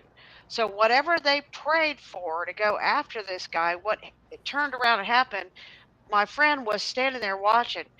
That thing came back into the circle where these guys were and blew their body parts all over. And my friend had to pick up pieces of arm and leg and everything. This demon blew these two men literally like a bomb. And of course, that wasn't in the news. I didn't hear about that in the news. That'd have been something I'd have remembered. Yeah. Yeah. So the stuff is real. The stuff is real. Okay. And this one backfired on them because, you know, they went after somebody who God was watching over and protecting, you know. Right. And our government knows about the activity. They have to. I'm very convinced they know about all of it. And they gave them the okay to do whatever it is that they do to experiment and what have you, because, well, if it wasn't them doing it, it was going to be our government anyways. But at first, when they did the treaty, it was only supposed to be so many animals, so many people. And then they exceeded that. From what I'm to understand, they exceeded that by far. But nobody said anything. Nobody said anything. But now, when they first came up with that whole radio show where the aliens came and invaded and people were going crazy, they were looting, they were War of the Worlds. Yes, they were doing all this stuff. So they knew that the human race was not ready to hear that stuff. Well, fast forward yourself, because I think since, I'm going to say the 80s, people have been aware of this, if not sooner than that, and they've coped with that. Like now, you know, we are all very familiar with what goes on. That stuff that Steve caught when he was out at your house, that's not AI. That is not someone else's videos. That's Steve's videos. You guys were out there and actually witnessed that whole thing. Yeah, that was pretty cool. Yeah, so, you know, that was all stuff that was witnessed by you guys. And that's not the first time that Steve has had photographs or videos of some of the stuff that's gone up in your skies that you have seen. So it's like, I think we're more open-minded to a lot more things nowadays. So for them to come out and tell us the truth and quit being pansy asses about it, I really think that, you know, people can accept it a lot more now than what they used to decades ago. You know, it's like, just tell us the truth. So we know what we have to deal with. We know what we're dealing with. Give us the stuff to be able to take care of a problem. Don't keep that from us. You know, they have weapons. They are so far advanced in so much. Weapons, electronics, everything. They're like 20 years ahead of what they let us know. More like 100. Yeah, probably. I was gonna say it's probably. Yeah. I mean, if they're, I mean, you know, they're in contact with, you know, they're working with the aliens and the Greys and all that, so they have the technology. Right. Right. So, you know, I mean, hello, stop lying to us. We're not all complete idiots, okay? Well, they can't have good little slaves if they tell you the truth. So, you know. Well, that's true. Yeah. All right. So what do you do with those people? You know, you do shows like this. You do shows like Steve's. You do shows like Abe's to try to inform people that, hey, there is more going on here than people realize. You've got to open your mind and sit down and listen to people who look at it. Now, look, the only reason why I don't bring up stuff to read to you guys that I find is because my eyes are horrible. I can't do it. Even if I use that magnifying glass, put it up as high as it'll go, and turn the light on as high as it'll go, within 10 minutes, I'm done and I can't see anything. It's enough for me to keep up with the chat. Okay. Yeah. Well, I'm going to go as far as to say that, you know, Jesus said the God of this world is Satan, and I'm going to say he's an alien gray because I saw him and he introduced himself to me. So I'm going to say they run the world, period. End of story. Yeah, that's the truth. I don't really doubt that at all. I was going to mention, if you noticed earlier, I was squinting a lot. Yeah. It's because I have like gunk in my eyes, and I was reading earlier out loud. So it's definitely a craft to be able to do that type of narration. Yeah. And you know, the bad thing about it is, like, they did the injection in my eye the one time, and I was like, nope, nope, nope, nope, no more. Okay. I refuse to let them stick needles in my eyes. Now, they claim it will correct my vision, but so is keeping my sugar under control. But that still does not mean I can sit there and read for an hour. But I refuse to allow them to do that anymore to me. So I look for the most feasible videos or clips that I could get to basically put out the information for me. Would I like to? Look, I've got forms that were released from government release forms that are very interesting about a lot of different things. Can I read them to anybody? No, I can't. And unfortunately, it's one of the things we deal with as we grow older. Now, here's a question. Can you summarize what you read from that? I can not right now because they are about a certain medication that came about a few years ago. Now, Brenda, I sent you. I just sent you a.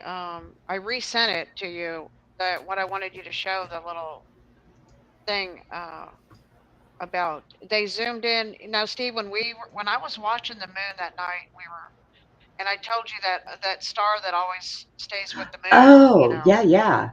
That particular star was jumping up and down and tugging, and it looked like there was a tow rope. And I said, yeah, that's what, you know, in some of the Gnostic stories is talking about the chariots, the UFOs are, you know, guiding the moon and the sun on its courses, you know, and the sun and the moon are set in the sky for time. So that's how they control time. That's how they go. That's how they,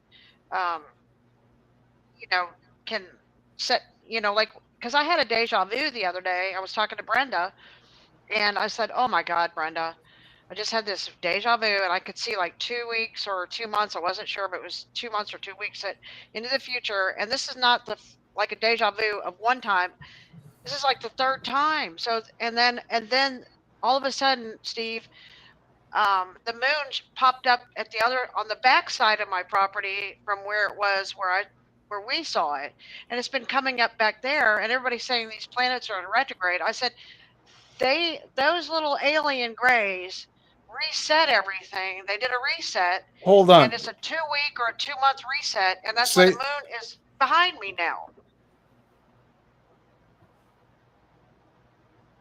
What? The moon is rising on the other Different side spot. of it. Yes. Yes. It's right, and then yesterday it was over here on the right. Today it's way over there on the left, and it's coming up on the backside, going the opposite direction. I'm like, that's because they reset, and that's why the deja vu. I saw the whole. I had a memory that this is the third reset. They're doing something, coming in and effing with our time. They're using the sun and the moon And then when the moon does that, they're resetting everything. 1999 into 2000, 2014, and I think just recently. So yeah. So if you show that video, and I want to talk about that video. Okay. And it's about what I'm talking about. This one right here. All right. LA. Camera zooms up and there's, the ship, and there are two beings just standing there. Let's take a look at that. This truly is fascinating. We noticed that there was a small, what appeared to be a star below the moon, and noticed that this star was not a star. And we got really tight and close on the craft, and what we saw was absolutely mind-blowing, because it was the front of what appeared to be a disc. You could actually see beings, and some of them were the typical black-eyed beings, but there were other beings that were there also. You could actually see. Steve, we need to get a mega thing for these that we can see. You have $200,000. The little boogers are effing with our timelines. Okay, okay, so here it is. I got a plan. Me and you and Susie will take Jason and Woo with us. We'll go steal the Lucifer telescope out of the Vatican. No. How are we going to haul that thing around? We ain't gonna steal it. I don't know. We just need a really good camera. We can zoom in on them little boogers pulling that thing. They were having trouble. They were having trouble, Steve. They were pulling that moon. Okay, that when you were here, and that thing was like, when you have a big truck hooked up to something stuck in the mud, and it keeps doing this and jumping around. That's what it looked like to me. Like it was having. I want to clarify something here. Go. What Susie was seeing, I didn't see what she was seeing with it moving around. I'm pointing this out because I believe Susie was allowed to see something more than I was. Right. But we did both see the star there.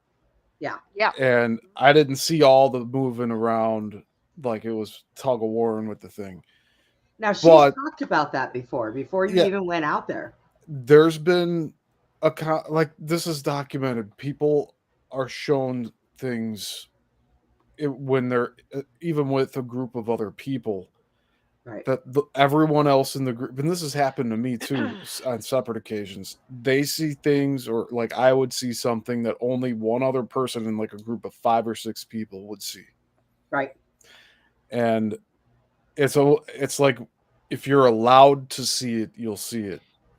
Well, it's I was told one time, Steve, I was when I was a teenager, and I was walking downtown Jacksonville, Florida, and this little old lady walks up to me, and she's like, "Honey, God has given you eyes to see things." And I'm like, "What? What are you talking about?" I had no clue.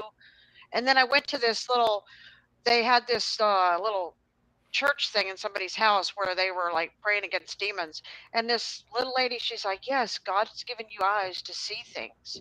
And I'm like, okay. What does that mean, God? That's what that means.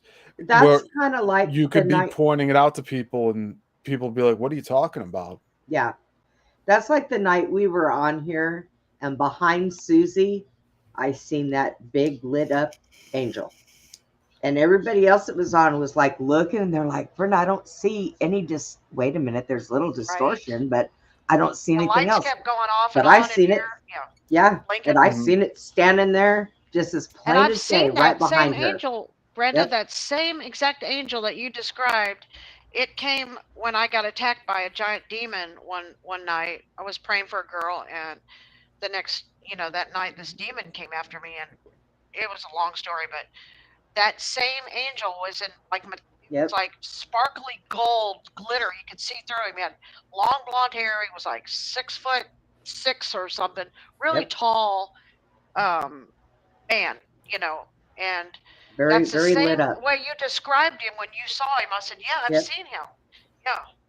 And then the night we were on, when I seen Susie's daughter standing behind her. Right. So God, Brenda has eyes. She says a gift. God's given her ability to see things too. Right. Hear things, see things. Yeah. Communicate with him, show up in my room when I'm trying to sleep. I mean. Yes, it's a gift. Yeah.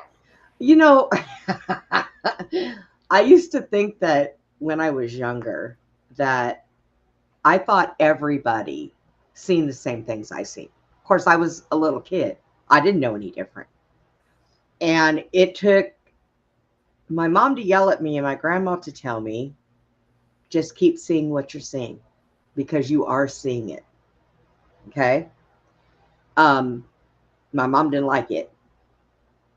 But it's one of those things where... Well, Brenda, okay, Yeah. there's a story. You know what? And you know what you just said, Steve, too?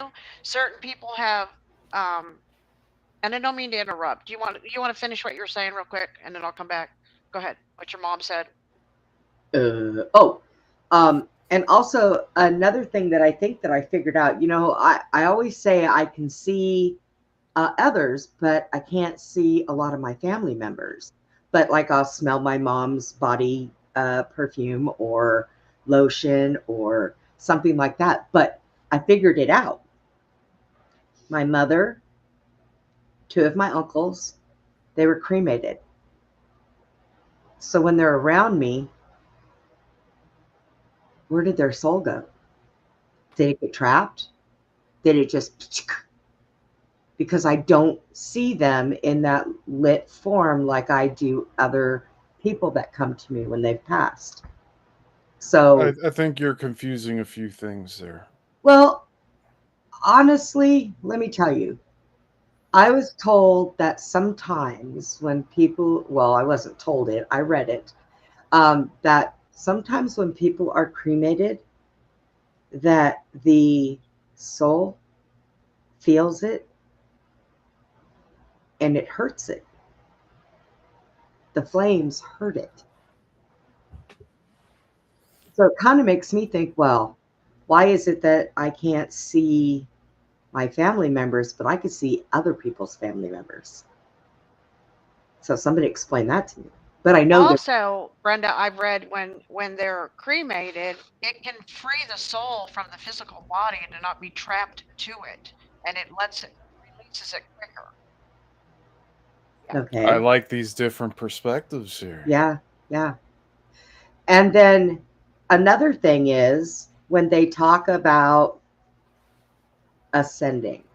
When I watched this video that said that they believe that when you bury your loved one, that their souls are trapped in there, and then when Jesus, yes, and when Jesus comes back, it releases them.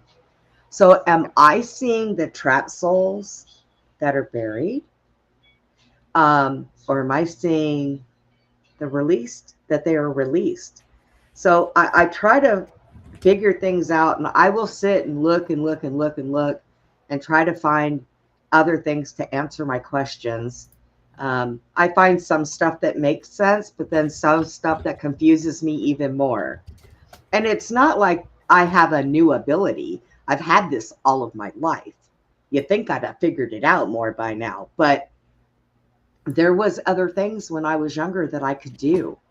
And after my grandmother passed away and I didn't have that support on my side, I shut my brain off.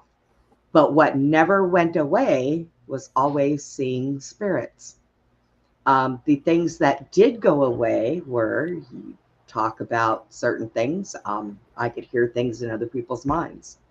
I could levitate. My grandmother used to sit with a cup, started with a plastic cup on a table, and just make me sit there and stare at it and stare at it and think about it floating and think about it floating until it came up off the table. But I shut it down. And it was tragic to me when I lost my grandmother, because she was the only one I could go to if I had questions about things. And so I was always told by my mom after that, don't talk about these things. Somebody's going to take you and put you in a cuckoo bin and, all this stuff. So when I did see people and my mother was around, I didn't even look at them. I didn't communicate with them, nothing. I would get up and I would walk out of the room. If they wanted me, they needed to follow me, because I could not be around my mother and communicate with things that were not there. Scared the piss out of her. So, and my grandmother was just like me. You dare think anything around my grandmother, she'd walk up and hit you upside the back of your head.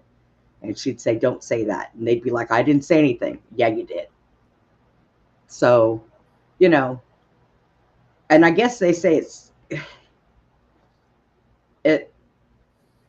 I don't know. It's just weird to me. I still look for answers to try to understand the, Yeah. you know, Brenda, because, you and I, we both know that we both have a lot of spiritual gifts. That's why we see things or hear things. Can we go back to the bigger? More than the You want to watch the rest of the video? No, show us. Show us. Show you what? What do you want to see? Show us. Unshare the screen. Show us. Oh, yeah, I can do that. That's all. Hey, there we are. Was that the Hi, end everybody. of the video? Or was that the end of the TikTok? Yeah, Brenda? that was the end of it. So I had an encounter one time with the tall guy, the hat man. You know the hat guy? Oh, God, yeah. I had an experience with him, a big experience. It was when I married one of my husbands. Okay, he had the hat man with him, but when he first came to work on my ranch, my brother brought him to the ranch, and he came to work for me, and I had moved back from East Texas to my ranch, and I wasn't living in my main house. I was living in my horse trailer at the time because I was remodeling my house. So I have this dream, and I see the hat man walking through my house in the dream from one end to the other. And I say to him, "Who are you, and where did you come from?"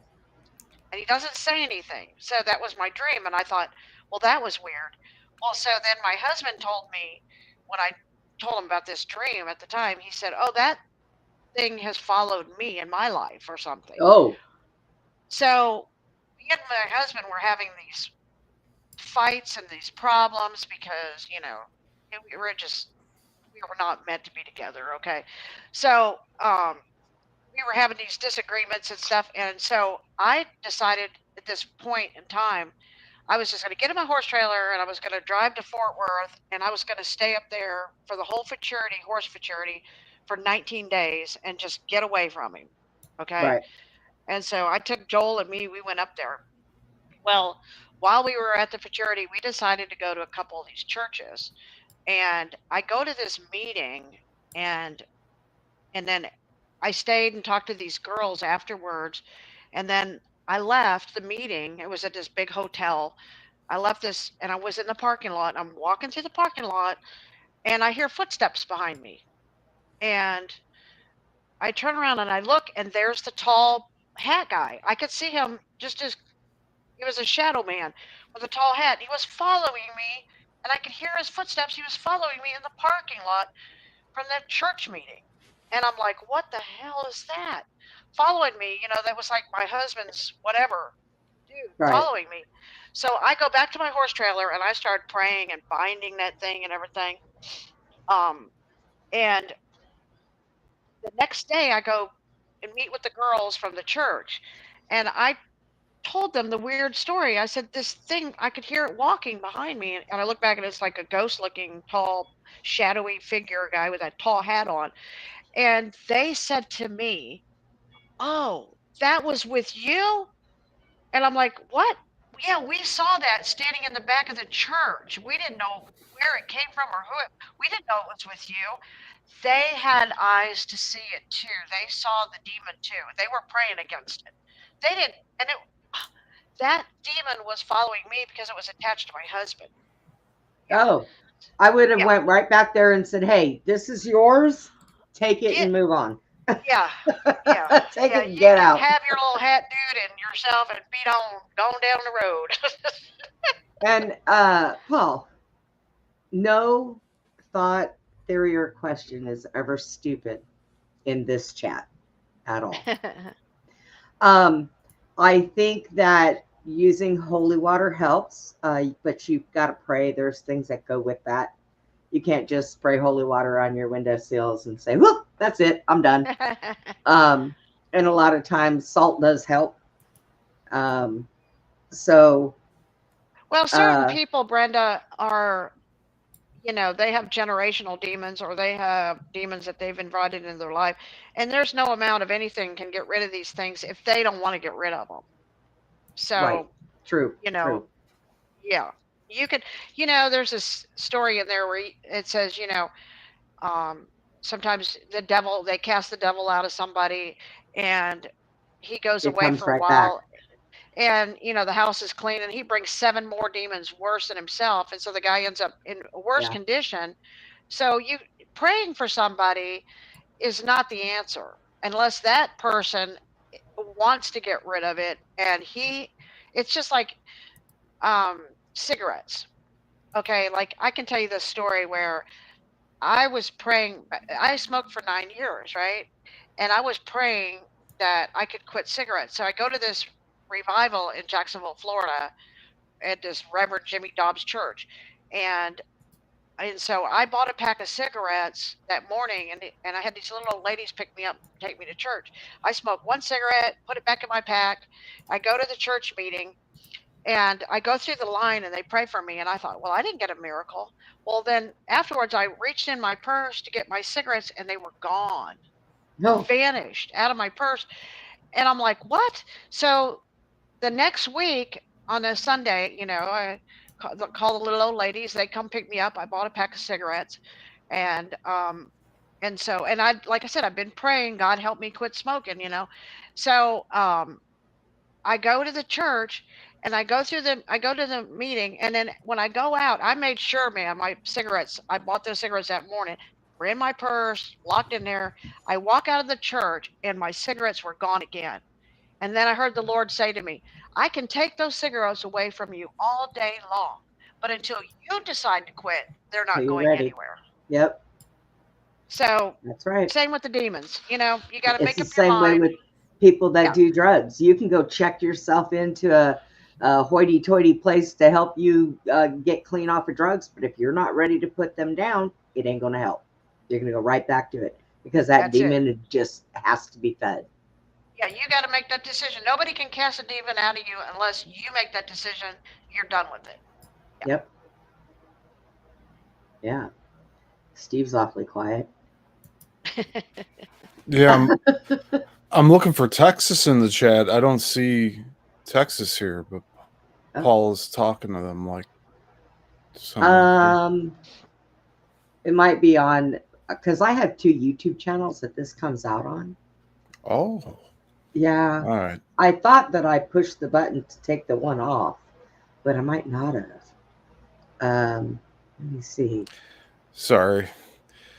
Yeah, no, it's okay. Detracting from what you were saying. See, Brenda, we've had this gift of, we hear, we talk, we see things, and I've had this gift where, I talk to God all the time, so it's, and I hear him talk to me, and I've heard him talk to me audibly, and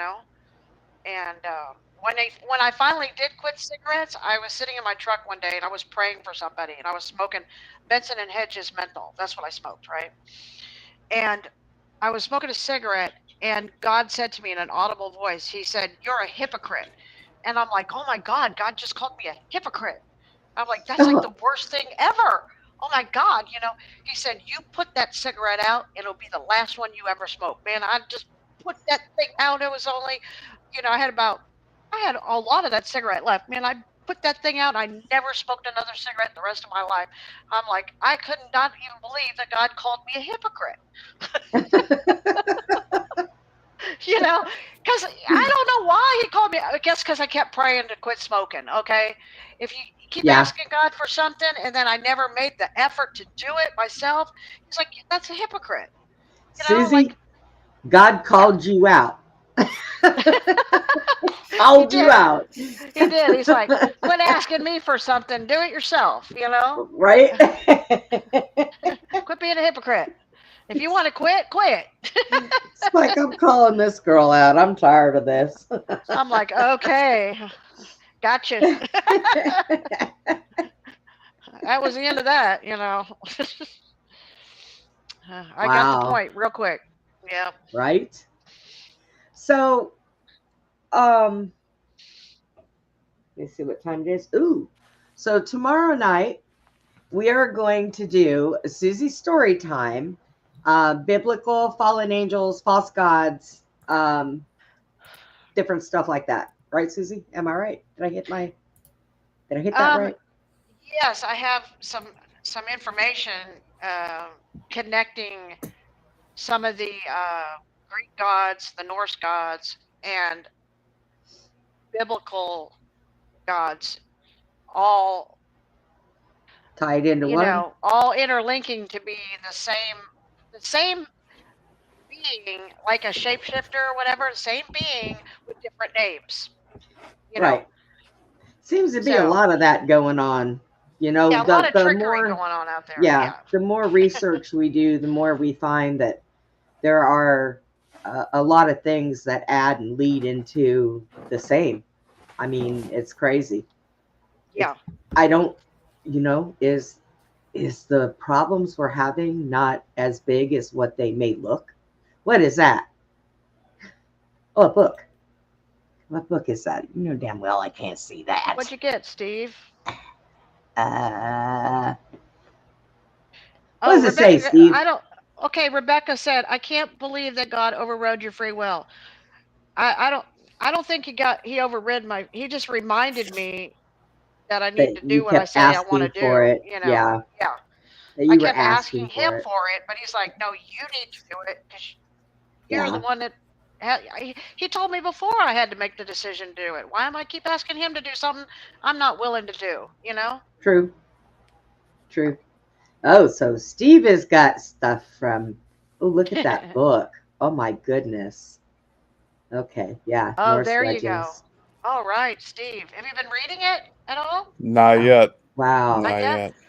You can definitely tell that's an old book. Before tomorrow, so caught up. That's a cute little book. It's so old. Oh my goodness. Yeah, it's from 1930. So I thought it was a lot bigger than it is. But yeah. Oh, but hey, nevertheless, I like little cute books. Rebecca, I guess he knew me pretty well because when he said that'd be the last one you ever smoke, he was right. I never touched another one. And you know what? Cigarettes aren't necessarily bad for you either because well, it's all the other stuff in with the nicotine.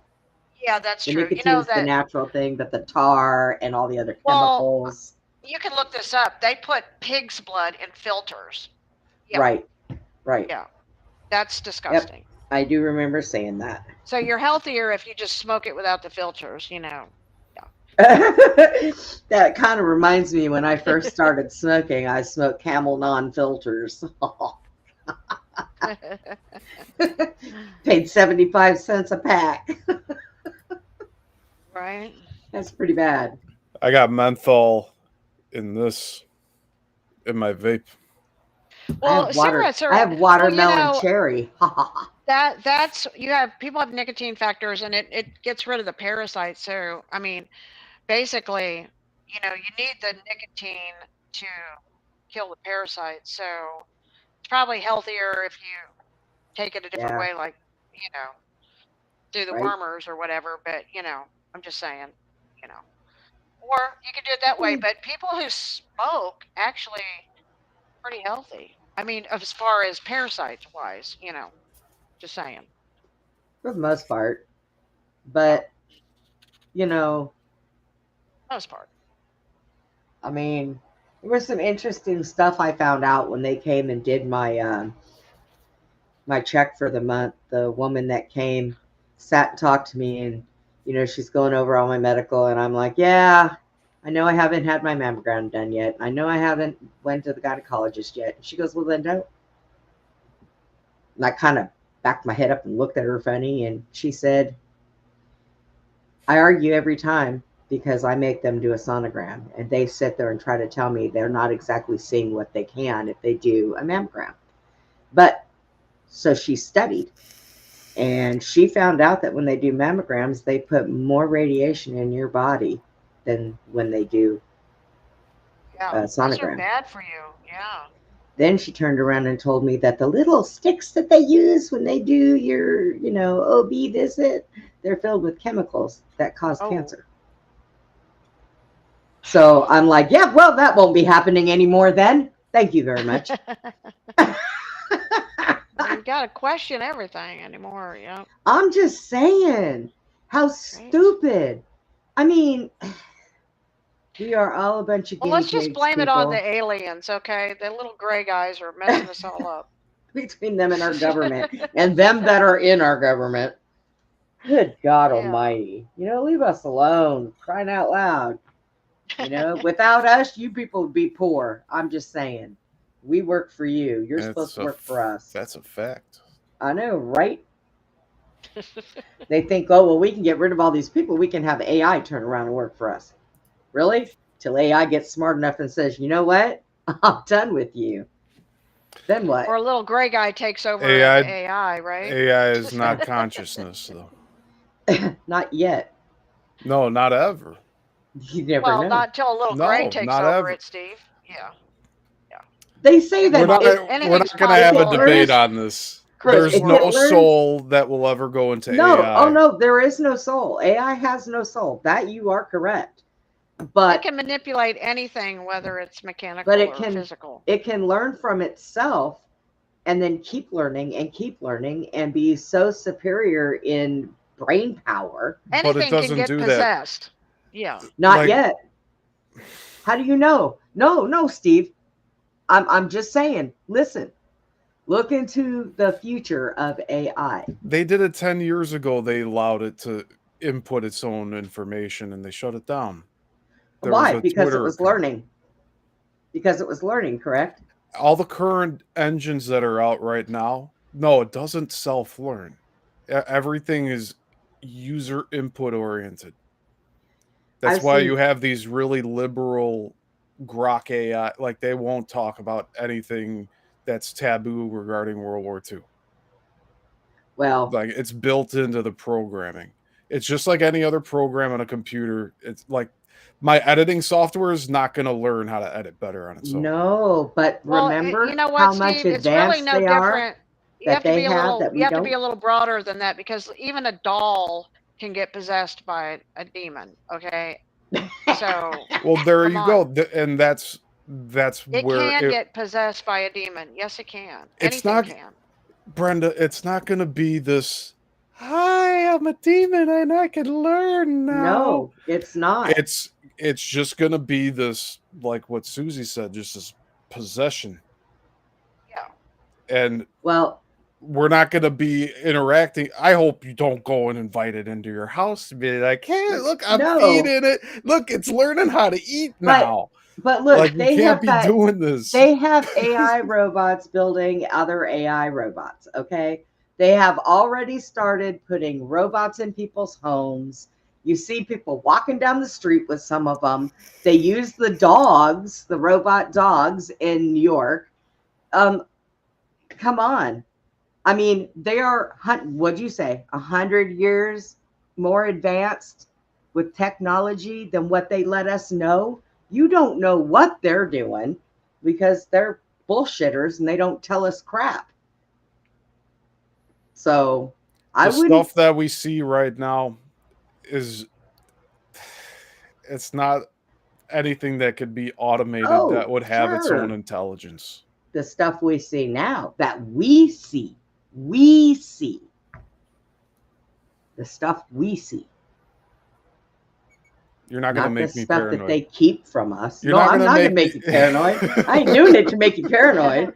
I'm just telling you, this shit's so out of control. These people just need to stop. They need to stop. That's what they need to do. They need to quit. Quit.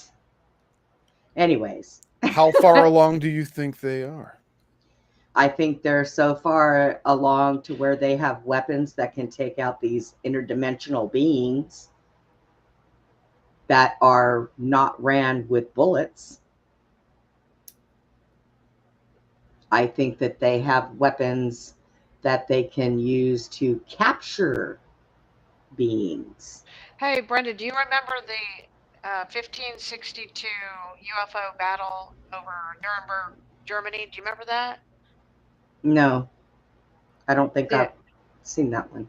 Well, I don't know. Remind me. I may have and just forgot about it. Let me send you a picture That of it, sounds and then you can put it up on the screen. Yeah. Okay. Okay. Let's see.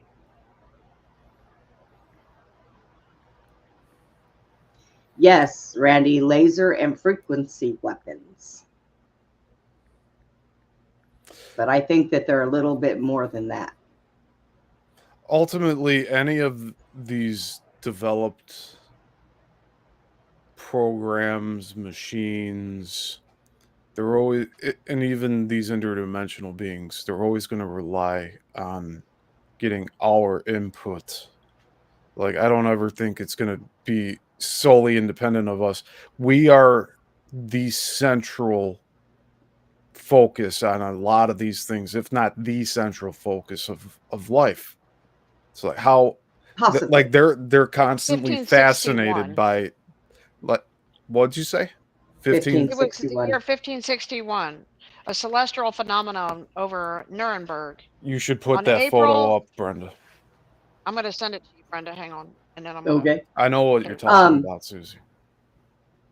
Now, although I think that if we have got extraterrestrials, I really believe that they are probably smarter than most humans, if not, you know. Okay, what we got? Okay.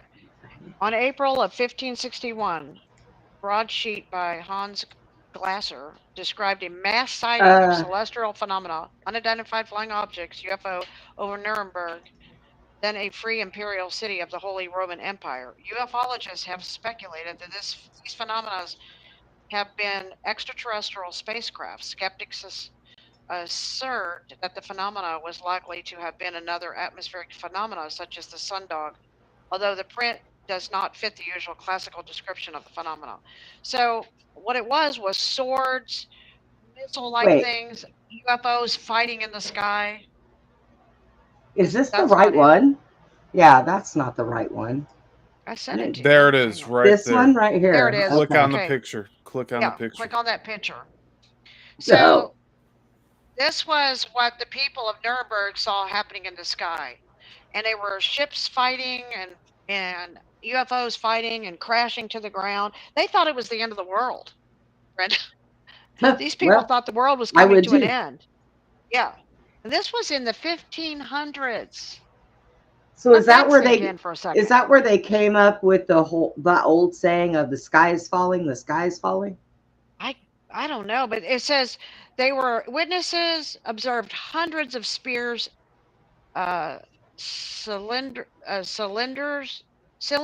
and other odd-shaped objects moved erratically overhead. There were objects of various shapes, including crosses, with and without spears and arms, small spears, 2 large crescents, a black spear. Cylindrical objects from several small spears emerged and darted around the sky at dawn. I mean, these things were like, there was like a spiritual battle going on in the skies. Yeah, put that photo up again. Whole city April saw 14th, 1561. Wow. Interesting. Yeah. So what's going on with that giant one on the bottom? Thing. Yeah. Yeah, that big black spear. Yeah. And they were like fighting each other, and they were crashing. UFOs were crashing to the ground. I mean, it was quite a deal. Like I said, people thought it was the end of the world. They were all going to die, you know. Would you think this is something of like the veil being lifted for a short period of time? And that this is always going on, or was this like some monumental thing? This is like, even if you go back into Egypt and you look at the pictographs on the rock, they show bombs and UFOs, and You know, Yeah. I mean, the alien grays have been running this and doing I this for don't a long time. I don't think it's a veil lifting. What I think it is a power struggle between different entities, like But your he means grays, your like that reptilians, we all get to see it at the, you know, all of a sudden, like oh, certain, well, like so, if you have a gift and you can see these things, or if it's everybody can see these things, is what you think. Is that what I you would mean, say Steve? everybody there was seeing it. Yeah. What's very interesting too is it's showing those orbs in front of the sun. Yeah. Let me send you another picture of the pictures of the orbs that they saw. I'm gonna send this to Brenda. Okie dokie artichoke. Huh? Hang on. I said okie dokie artichoke. Huh, interesting. Very, very interesting. Okay, I'm gonna send you this, and then you'll have to scroll down on the picture to look at the ones with the orbs on them. Okay. They have the, yeah. Send away. And there were hundreds of witnesses to this all at the same time, not just, you know, a couple people seeing it. And I think it happened in the middle of the daylight, middle of day, you know. Okay, that's not it. And they believed what they saw so convictedly that they put this on wood. They carved it into wood, and that's what They did a, we see. well, Now. they was printed up in their newspaper and broadcasted, and then people drew pictures of what they saw. So this was a pretty big deal at the time, you know.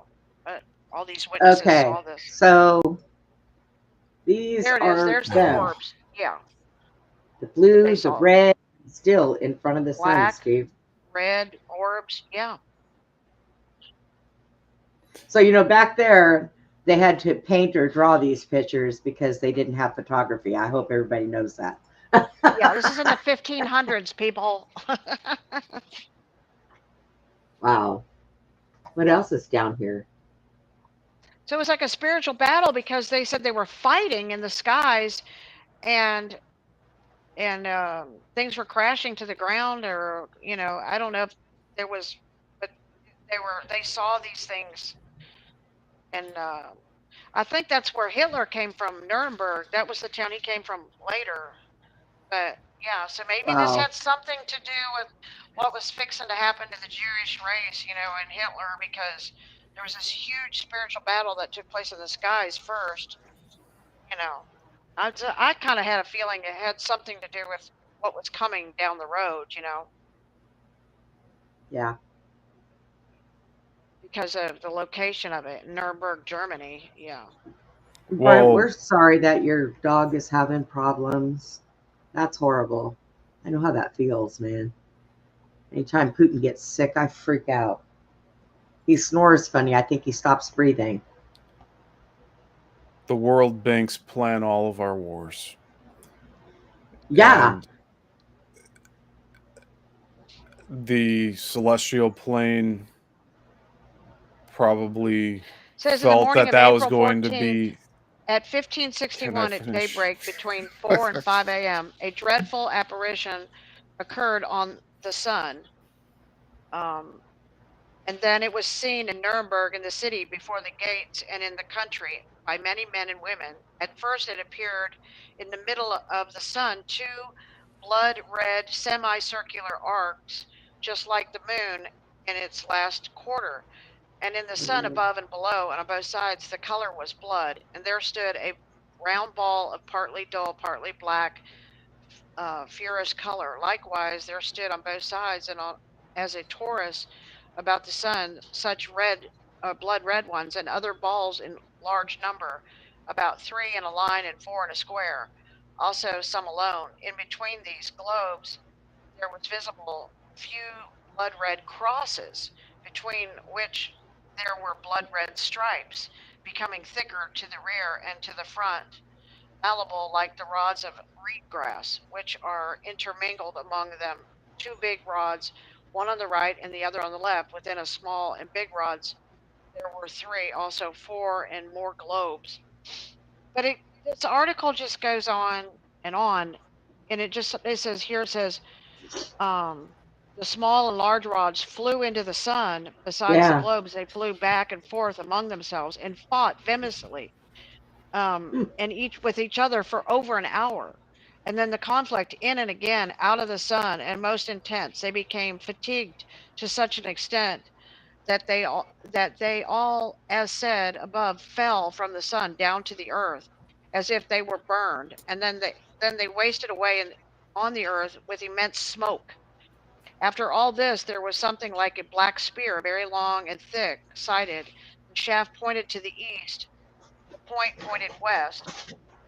So whatever such signs mean, God only knows. Although we have seen shortly one after another many kinds of signs on the heaven, which are sent to us by the Almighty God to bring us to repentance, we still are unfortunately so ungrateful that we despise such high signs and miracles of God, or we speak of them with ridicule and discard them to the wind, in order that God may send us a frightening punishment on account of our ungratefulness.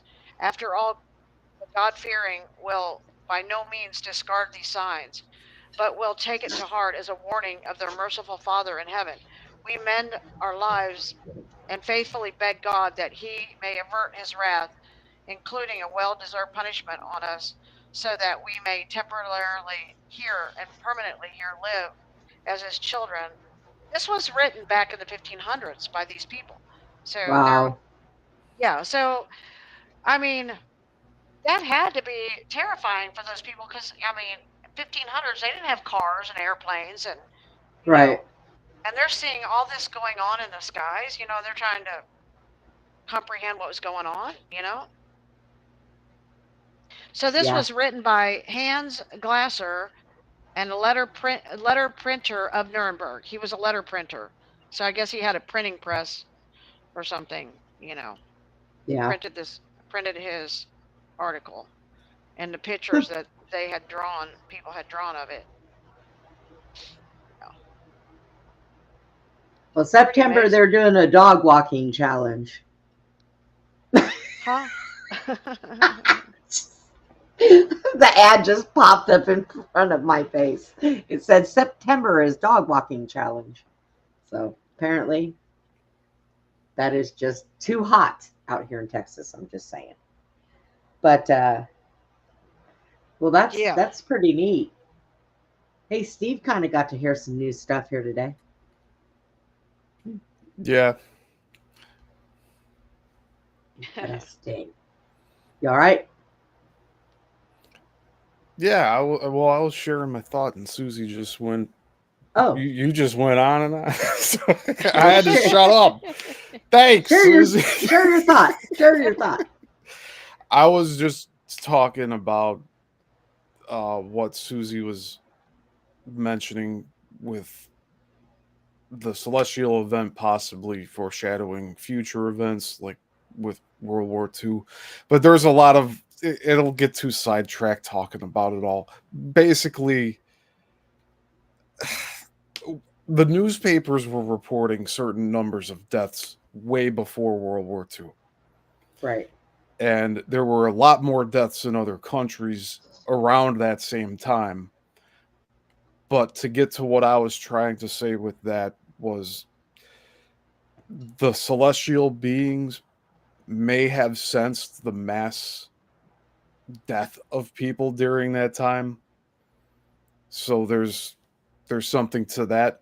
I don't know if that one from the 1500s was foreshadowing the 1900s, but it could have been. Yeah, could have been. But yeah, that's all I wanted to elaborate on. I had to focus and make sure I remember. I think it's all good. The point I think too is to say that this has been going on for a long time. People have been witnessing things for a long time on this planet. It's not new to just us and our generation. Past generations have seen some strange stuff in the skies. That they couldn't explain. They didn't. I'm sure it was harder for them to explain flying crafts, because at least we have airplanes. They didn't have airplanes. Right. In the 1500s. Yeah. Okay. Well, and Egyptian days, I'm sure they didn't have them either. you know? So, yeah. Some early reports of UFOs in my area here in the newspapers, like, I want to say in the 1920s, they were reporting like a teardrop in the sky at night. Oh. Like that type of shape. Right. Ooh. But planes were around at that point. But Yeah. I've heard of like airships, like the blimps, or hot air balloons too. Like Nuremberg, I mean not Nuremberg, but what was it? What's it? Oh, yeah, I got that Is that the Jason big clip. one? Yeah, I was going to ask you. Jason just asked if you had it. Yeah, give me a second here. You want to play it? I watched about a minute of it. Checks out. Checks out. Steve is our film Maserati. Wait, how do you say that?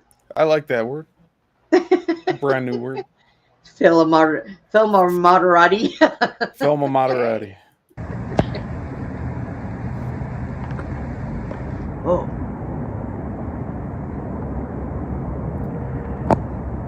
All right, no lie.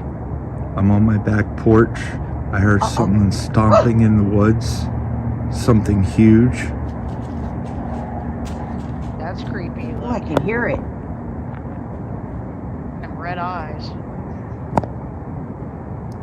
I heard it run away.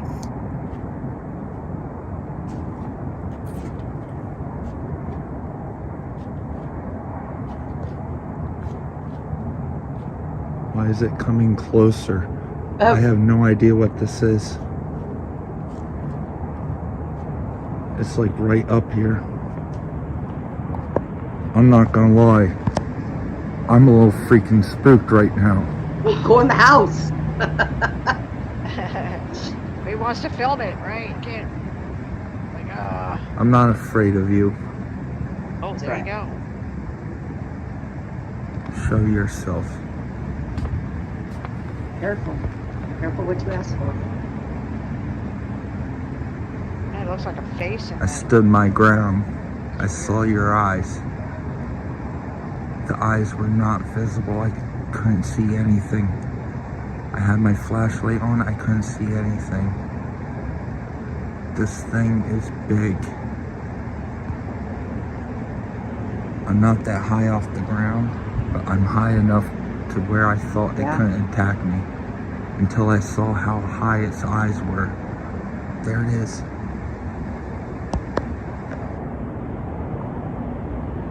Yep, I seen it again for a whole hot minute.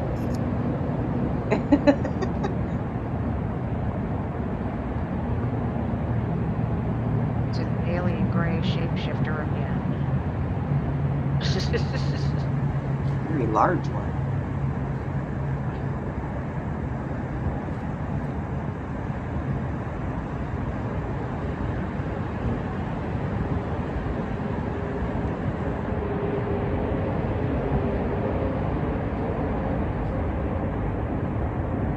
That whole picture's just kind of spooky looking, right? Oh my gosh. Hey, they look like two little orbs. Alien. Yeah. Right? Blinking little lights.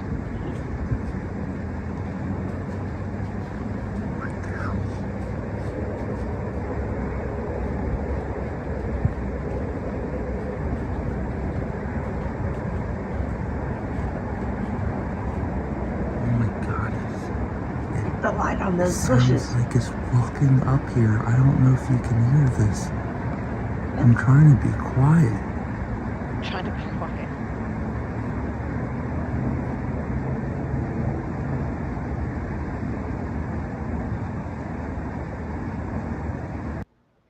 Wow. Awesome. Huh. That's pretty cool. Jason, where did you find that? Or please tell me that wasn't you filming it, and if it is, are you moving? From the Well, he said he Robert. wasn't scared of it, so that's just gotta refute those things. The channel is called Robert Earl White Order of Light. Oh, okay. All right. It's from Interesting. 2 months ago. Wild. So it says, I was vacationing in Williamsburg, Virginia on the Queens River at an Airbnb. I went out at night to have a smoke and heard something walking around behind the deck. I heard the footsteps approaching me, and at one point sounded like it was a few feet in front of me. I turned on my camera and noticed two glowing red eyes and what I could make out as a faint outline to this creature. As I continued recording, the eyes disappeared and reappeared. Everything okay, Susie? No, Joel just told me there's a snake right outside my door. Oh. All right. I'm like, what? That's not good. Come to shoot it. It'll be all right. Okay. He just tried to show it to me, but I don't see it. He just tried to show it to you? Yes. Don't bring it in the house, Joel. Like, what? What kind of snake? He goes, I don't know. It was right outside your door. And I'm like, oh, God. This says, as I continued recording, the eyes disappeared and reappeared in a different spot before disappearing again, only to hear massive footsteps right in front of me, but could not see anything making that noise.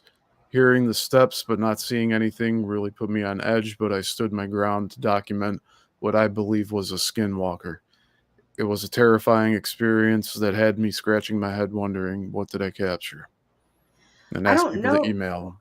I don't know of any stories I've ever heard of skinwalkers being that damn tall. Bigfoot, yes. Skinwalkers, they're usually smaller, wolf size, I've never heard of one being that big. Hey, it's just maybe nobody ever captured one. Want to email this guy and have him on the show? Yeah, you got his email? Yeah. Hey, have you ever seen that I'll movie bring him on here. Cowboys and Aliens? That's a good one. I've heard of it, but I don't think I've ever seen it. Yeah, I've heard of it. That's with Harrison Ford. It's pretty funny. Yeah, Cowboys and Aliens. A couple weeks ago, Steve, I messaged Steve, guess what I'm doing? And I just finally seen They Live, okay? And that movie came out in the 80s, Steve? Oh my gosh. Yeah. That's a trippy movie. Yeah, and I don't know why I never seen it. I did hear about it, but I just never seen it. I guess because back in the 80s, I watched a lot of horror flicks, and that wasn't horror to me. That was like, okay, whatever. But, I know what those are. Yeah, they're here. I already know that. So I never watched it, but I finally watched it. I sat here in front of my computer. It's a disclosure movie. That's what it is. So There I is sat here a and I Lives watched 2. it. It Lives 2. I didn't really. There's What? It Lives 2. No, don't listen to any of that. There's one They Live by No, John that's what Randy Carpenter. just said. There is a It Lives 2. Oh. Yeah.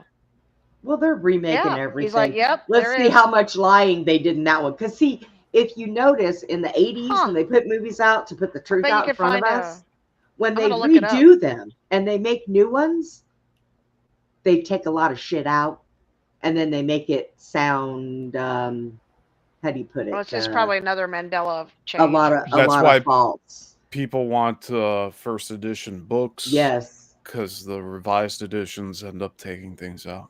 Yep. They take it out or they make it sound fiction or they do it, Back in the 80s, they would say that's fiction. But here's the thing. Nowadays that we know that back in the 80s, they were putting this stuff in films right in front of our faces. Yeah, because and nobody was catching it. Here's the thing, all these movies and all this stuff that's being shown to us, it's all coming from something and someone that's telling and giving these people inspiration to write these things. It's called It Lives Again. Oh. That's not They Live. No. This It Lives Again. Okay. That's part, here, listen to me here. I'm on IMDb. Okay. It says that It Lives Again was released in 1978. That's before They Live. Oh, They're completely different movies. Do not confuse that. They Oh, did okay. that So with all the I fairy see tales. it. I see it. Yeah. 1978. Oh. What you talking Yeah, about? All the see, fairy look tales at are it written like that, says Jason? it says that 1978 American science fiction horror film. Okay. So They Live, I didn't take that as a horror film.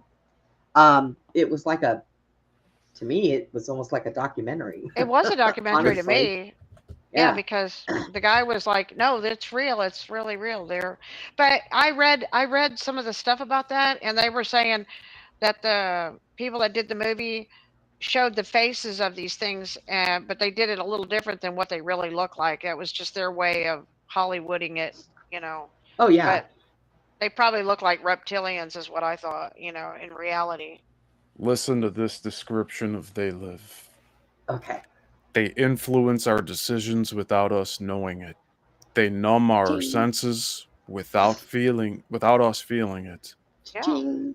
They control our lives without us realizing it. Yeah. They live.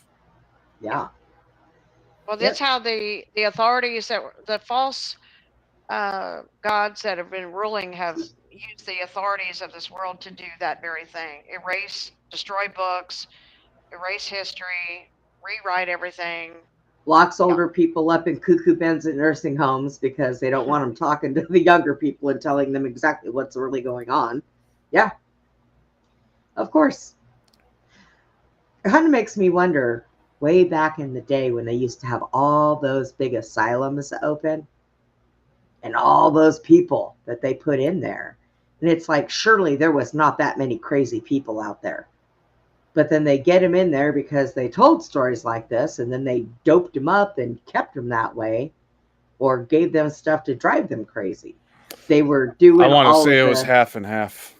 Well, that, and they were doing still the brain, experiments, the government experiments that they screwed up a lot of times when they were giving them drugs for the projects that they were doing. In Virginia, they were doing during World War, like after World War II, with all the, stuff going on. They were doing eugenics, where they were sterilizing all these people in these places, and so they couldn't have children. They were taking, and that was legalized, and they were advertising, you could be sterilized, but they were doing it against people's wills in these crazy houses. Yeah. They were like, fixing them so they could never have kids. Well, Yeah. Rebecca, when I found out that they were taking homeless people off the streets and putting them in some of these programs, and when they lost their noodle, put them back out on the streets, and people thought they were just crazy. When I found that out, it made me gain a whole brand new respect for homeless people that just start talking about things on the street and talk to themselves, because it makes me wonder, why are they doing that? What did they do to them? So that's for some of them. You can't just not all of them. Yeah, I know, not all of them, Steve, but a good majority of them. When the guy that was doing the investigations on that, there are a lot of them that they put in Matog projects, all the different projects when they were trying to teach people how to time travel, astral travel, remote view, all that stuff. They were really screwing a lot of these people up, and that was their way to do it. Let them out back on the streets, and they would walk around and talk to themselves, and people would just think, oh, they're crazy. I mean, I've heard people that are homeless talking to themselves and talking about certain things that they probably shouldn't even know. So, I mean, it's horrible that you experiment on people who give you your livelihood. Yeah, tell them, Brenda. Really, seriously. I think that if we all quit working for 1 month straight, the government would probably poop itself. I think it not was know the what to do. Rockefellers that paid for the eugenics program. Yes. And then they would even advertise the sterilization of like less privileged people. They were advertising it. They didn't want unwanted, like dumb children. Okay, so that it was a big push at that time. And you could go to the fairs and the carnivals and you could see whole advertisements, and they'd advertise eugenics, sterilization of all the street people, all the people in the nursing homes, or the crazy houses. And they were just going in there and doing it against their will. Like they didn't have a choice. If they got committed, they got neutered. Yeah. Jesus. And then you can't forget about the lobotomization too that happened. Right. Just scramble your brain. And I think that they did that more or less too, because those were people that they couldn't probably get a grip on, and they were out there spilling all that truth, and they thought, well, you know what, we'll just mix your brain like scrambled eggs and you won't remember a damn thing. It's horrible. But anyways, guys, look, we have been going almost 3 hours. Oh wow, that half hour flew by after 2 hours. Yeah. And I know Abe's going to start his show, so I don't want to run into that one. So we're going to go ahead and call it a night for tonight. We will be here tomorrow night, 9 o'clock Central, with some stuff from Susie with Norse gods and false gods and fallen angels and all that good stuff. So for now, you guys be careful for the rest of the night. Take care of yourselves. Have a good evening. Good night, everybody. Right. And like always, everybody, please be kind to one another. Have a good night.